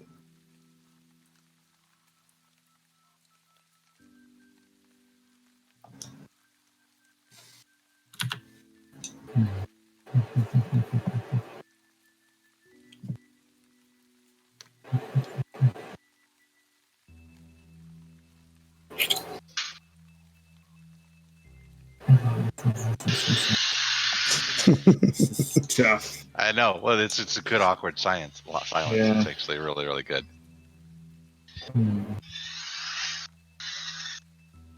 Nithyan reaches out and takes RJ's hand. Hmm. And then she reaches out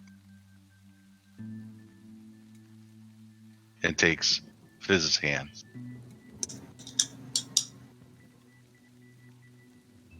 Not until he does it. Neth. Pointing at you. And then she signs. Will you let her get a word get out? Yeah, So just sign probably a the- couple words. Yeah. Show him.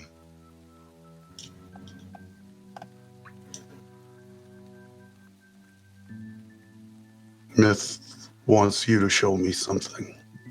Mm-mm. No, me? Were you pointing at me? Yep. Okay. At you, at RJ.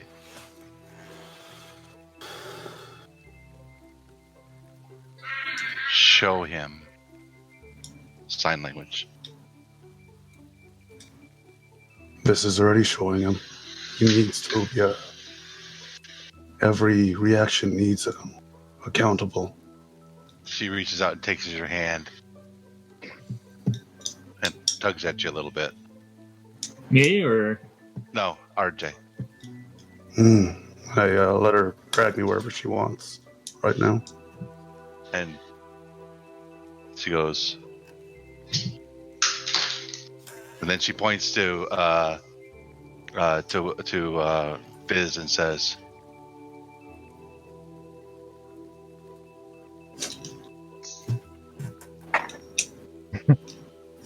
Charades, the best way. I know. Eventually, somebody's going to learn sign language, so. Hey, I'm learning slowly. I know you are.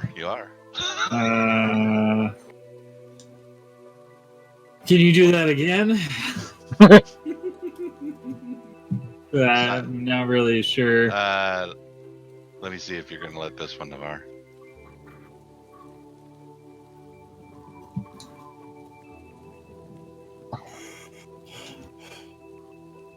Oh.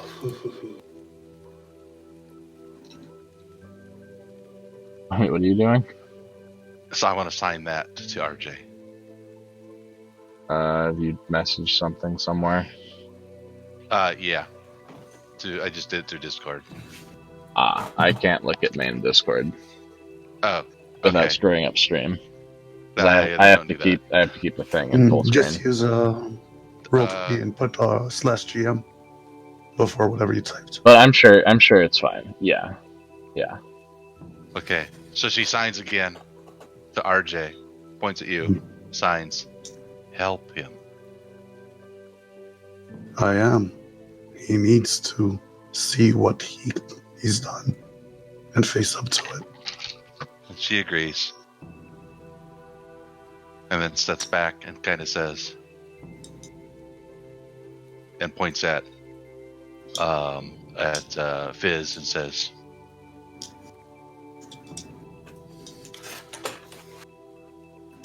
that's it. That's all I can get out. Okay. You have to figure it out. Yeah, I think I know what it means. But does Fizz want to admit that? Yep.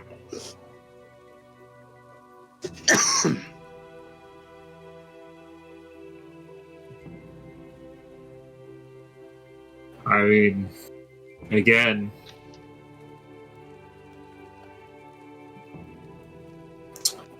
Matthew made the choice. I mean, He is hard-headed. I love it.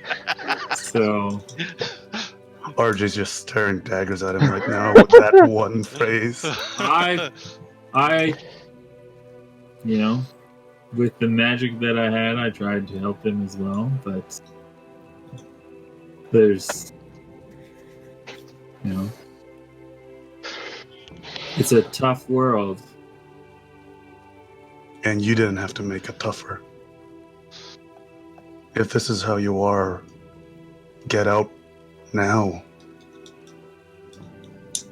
Maybe if you come back after you do some soul searching, I might listen again.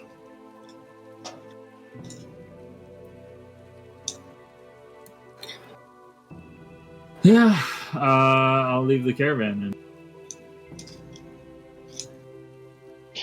Keep going. I will. Oh, I will just look at RJ, put my head down, and I'll step out and follow Fizz at a Okay. distance. Yeah. So Fizz, as you step away from the caravan and kind of just aimlessly wander a couple of streets.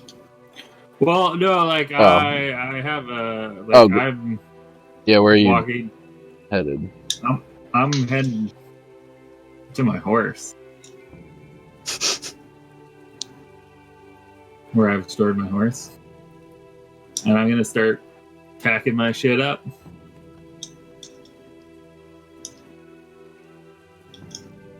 Nathan, you see this?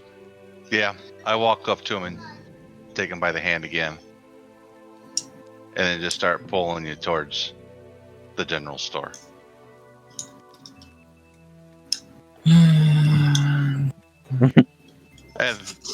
depending on how much resistance you're pulling in, and I'll put in a little additional effort. I won't fight you. I'm not going to make it like that kind of a thing, but Yeah. she's pretty big. She's pretty strong relatively. So Do you succumb to her pulls? Yeah, you're dragging me towards the general store.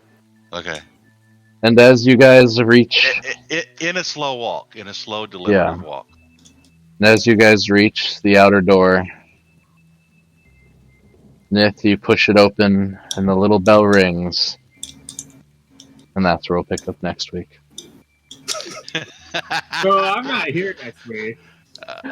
Oh yeah, you're not. You want to try to finish it? Yeah, okay. Yeah. I thought that was a cool stop point, but I It forgot about was. that. It was. So you step in, and the little bell rings, and you just see Huru, or not Huru, Nala. Something. Nala. Yeah, Uh, and she's just sitting there aimlessly, kind of fussing with some clothing in a daze.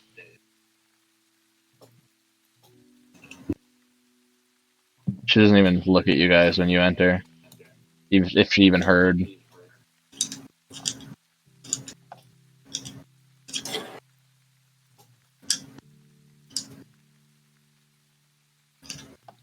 I'm sorry about what happened to your husband. She kind of looks over, her eyes sunken, and she clearly didn't get any sleep last night. Just don't understand.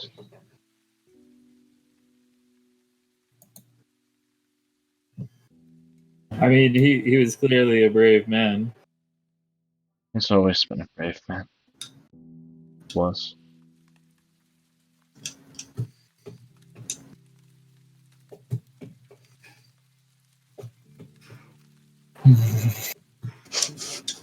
He's helped push back animals. Whatever might threaten the town, he's always been there.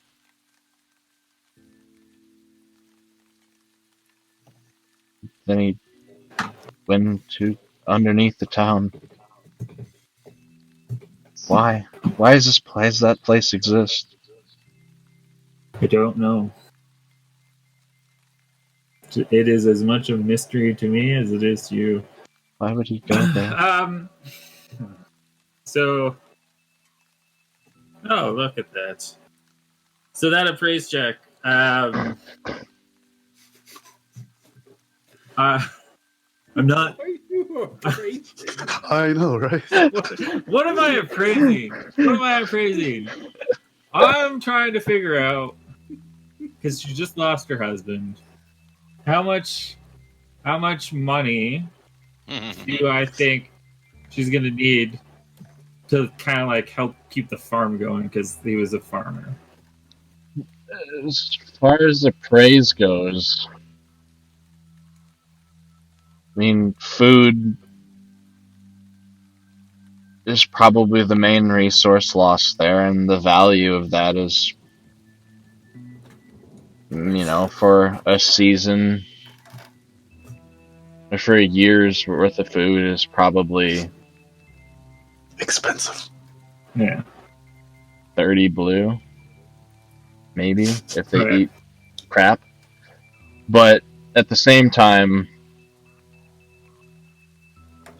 you also know a farm doesn't just provide for one family, and that a farm is the source of food, and that trading for food is entirely different, if even possible. You know this as your history and your background a bit, Yeah. that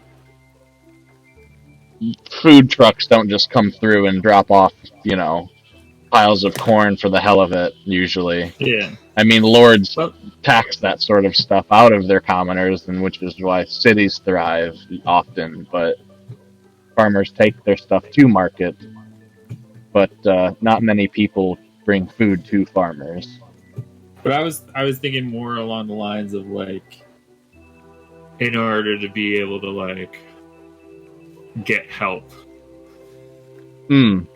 Yeah, I mean that would depend on the amount of help you Yeah. have in mind. like hired help, like a hired help person. Oh yeah. I probably a person like a farm There's rules hand. on that. Yeah, like well, I'm not worried about that. But the farm hand's like year's wages, maybe like 10 gold for a farm hand, if even.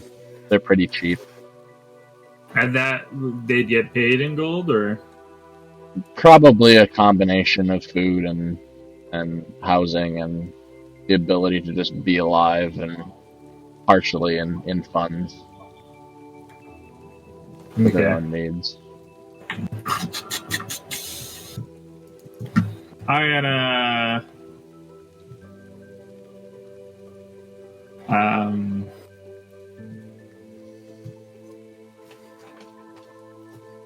I'm just gonna motion to what's her name?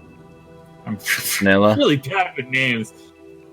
Just like, like stay here, and I gotta leave and head back towards my pack.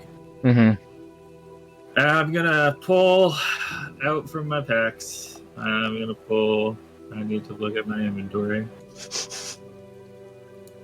I have to pull out 20 blue and 10 gold. Mm-hmm.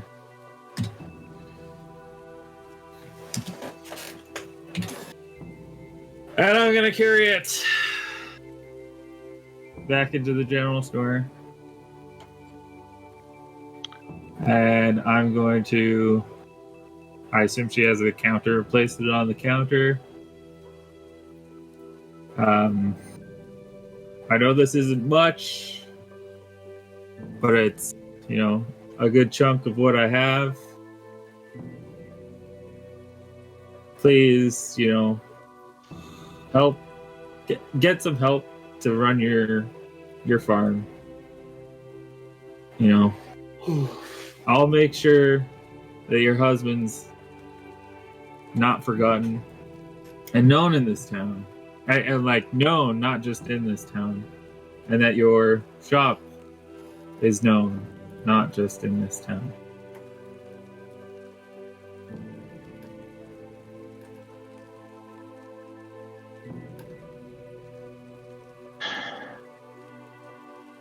She just kind of fumbles and looks at it and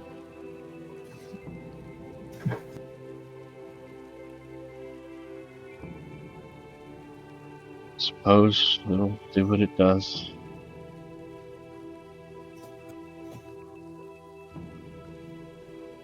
Just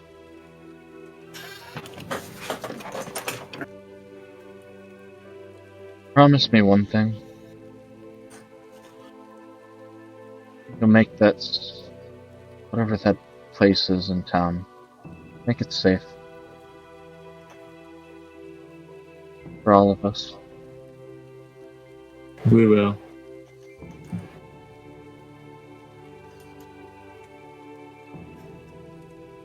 And then I'll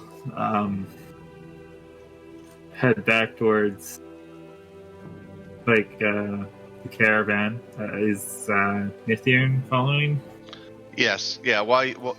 Yeah. She's been very solemn, but very, supportive during the whole thing. But yes, she's following along a little bit closer, off to your side, like walking with you. Is that Walking because she with you. knows that I have money now?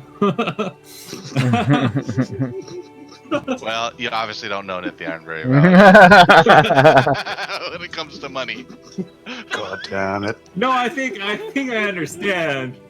Like, you're eating nuts and berries and barley and shit. Pretty cheap living. And only like a handful at a time. Like, that's boggles the mind. There's And I'll go back into the caravan. Uh-huh. I will apologize to, and I'm really bad at names. Nayla. She's asked that we make the graveyard safe. for the town. I look at Nith. She bows. All right. We go in. We do what she wants.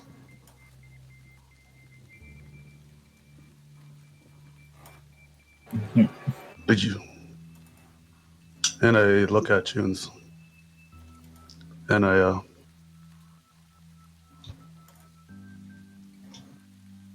and I just say,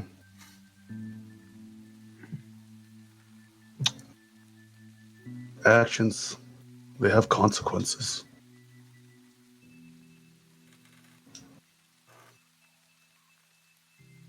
And I start getting out to find Taween and Noth. Yeah. And that's where we'll end it. So I guess for the next couple sessions then, since James, you'll be gone. Yeah. Fortunately. Yeah, that's fine. Because of where we're at in the story, I'll probably just play it off as if you're kind of there, but not super engaged. Like you're solemnly there in the background, just yep, got your head down. I'm here. I'm helping. Not gonna make a fuss through this, the dungeon thing. I don't know that I'll statistically have him in as if he's in the dungeon much. More so that he's just kind of in the background. I'll probably ghost him a bit because it sounds like you guys are gonna bring Noth along. So yeah.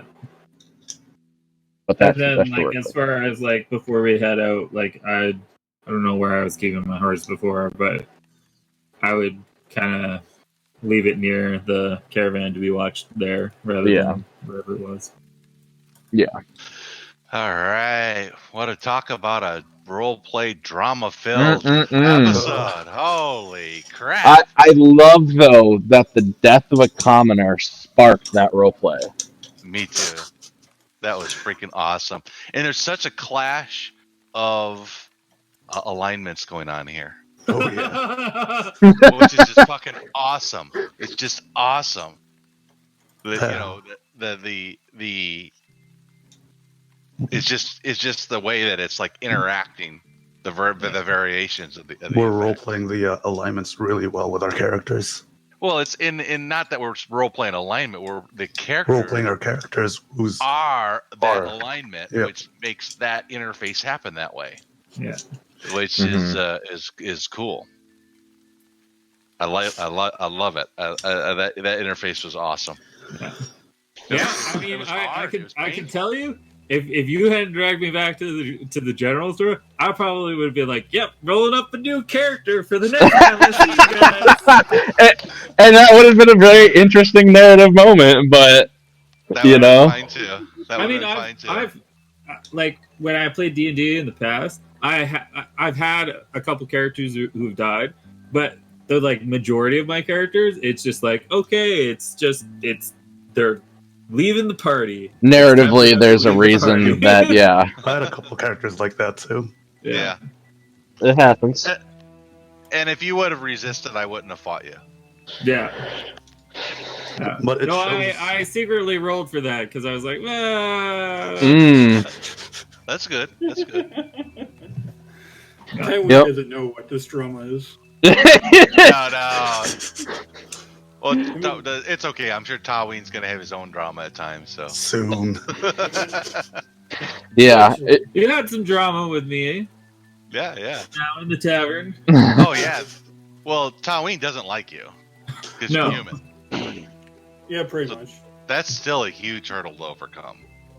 Yeah. I think you actually made RJ a bit ambivalent to you now. It'll be cool to see, though, how that, like, develops the character of Fizz and the interaction with the rest, and, like, how, whether or not that this moment and experience comes away as a learning moment and something that helps them grow in some way, or if it, makes them fall down. You could do either. Yep. It's going to be interesting. I kind of wanted to hope. I wanted to go hear what she was saying at the bar when you rolled the perception check, James. Oh, it was probably a bunch of nasty stuff. Oh yeah, I that was still wanted to hear it. You know, I really also like how this first dungeon is somewhat portraying because it's exactly the kind of feel for a dungeon that I wanted.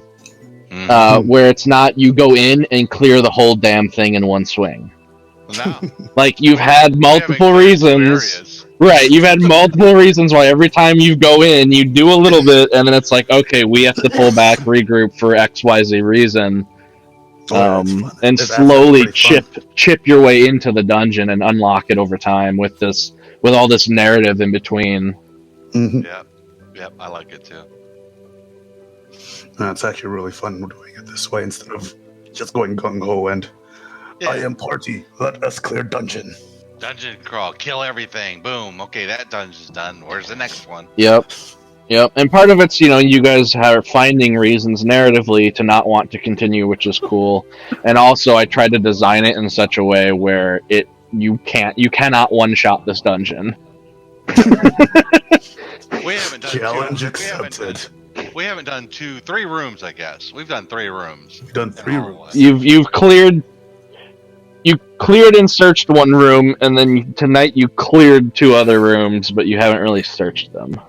Nope, we haven't at all. Oh, since we already did this part. Yeah. Would they have destroyed that double door and come chasing after us? That's a good question. So I rolled to see if they noticed you guys initially when you fought the first set of zombies, but they were too far away, so the negatives added up too much in my mind. But this time around, you guys fought right next to the door, right next to their doors, and you had the bard singing, and then at one point, because of the roleplay, Matthias screamed and ran into the hallway screaming. So there was no doubt in my mind the zombies heard the noise this time. I would have had them because I believe those ones are just simple wooden doors. They would have eventually beat down the wooden doors and started wandering about, and the next time you would have came into the dungeon, there would have been zombies in places that there weren't last time. And or maybe even one of them found the exit before the door shut. Because I have a timer for that in my head too. And maybe a zombie got loose into town. Who knows? Yay for being a smart gnome. Yeah, it was a good move to say, nope, we're going to stay clear it. Yeah. So, I guess, role playing wise, while I'm gone, if there's need for it, I'd probably not be wanting to stay in the tavern. I'd ask to sleep in the caravan if possible. Mm-hmm. And then if we end up leaving town before I get back, I wouldn't ride in the caravan. I'd ride on my horse. Yeah. Beside the caravan. Yep. Because I'm not. Oh, God. I was gonna say, because I'm not super familiar and haven't seen your character enough, where I'm confident I could roleplay him on my own. I'll probably have him more just in the background for these couple sessions. He'll be there, but not there, kind of thing. Yeah, I was just kind of letting everybody know so that they would kind of understand where he would be in the background. Sounds good. Also, it kind of gives. That I'm missing 2 sessions in a row. Oh, no worries. You have legitimate reasons. My birthday, my wife's birthday / Valentine's Day. Yep. And it's awesome that my wife's birthday is on Valentine's Day, but man, I can't forget that ever. If I do, I'm dead. Double whammy. Yeah, she'll kill you if you forget. Yeah. And then her sister will kill you. Again. And then her parents will kill me. Eventually we'll get into drama for Tywin. Oh, I don't it's coming. For damn sure it's coming. There's There's some major drama with him as well. Oh yeah, I have huge drama points for all of you thought up. Oh no. You just the right place, the right time, the right situations might spark some of these things. Yeah. He's just. For he hasn't sometimes. Go ahead. I was about to say he hasn't told any of you guys his backstory at all, really. No, Yeah. you're still keeping yourself a big mystery. Yep. And then, of course, there's the times where you make your own dramatic points. That's right. I just Selling tickets. I knew that guy was going to die. I was like, Matt's going to die. Yeah. I was gonna have them both come in at first, but then somebody said something again, and I was like, okay, that's enough to like make one of them second guess themselves. But then I was like, you know what? There's the strong-headed one, and if they don't do anything about him,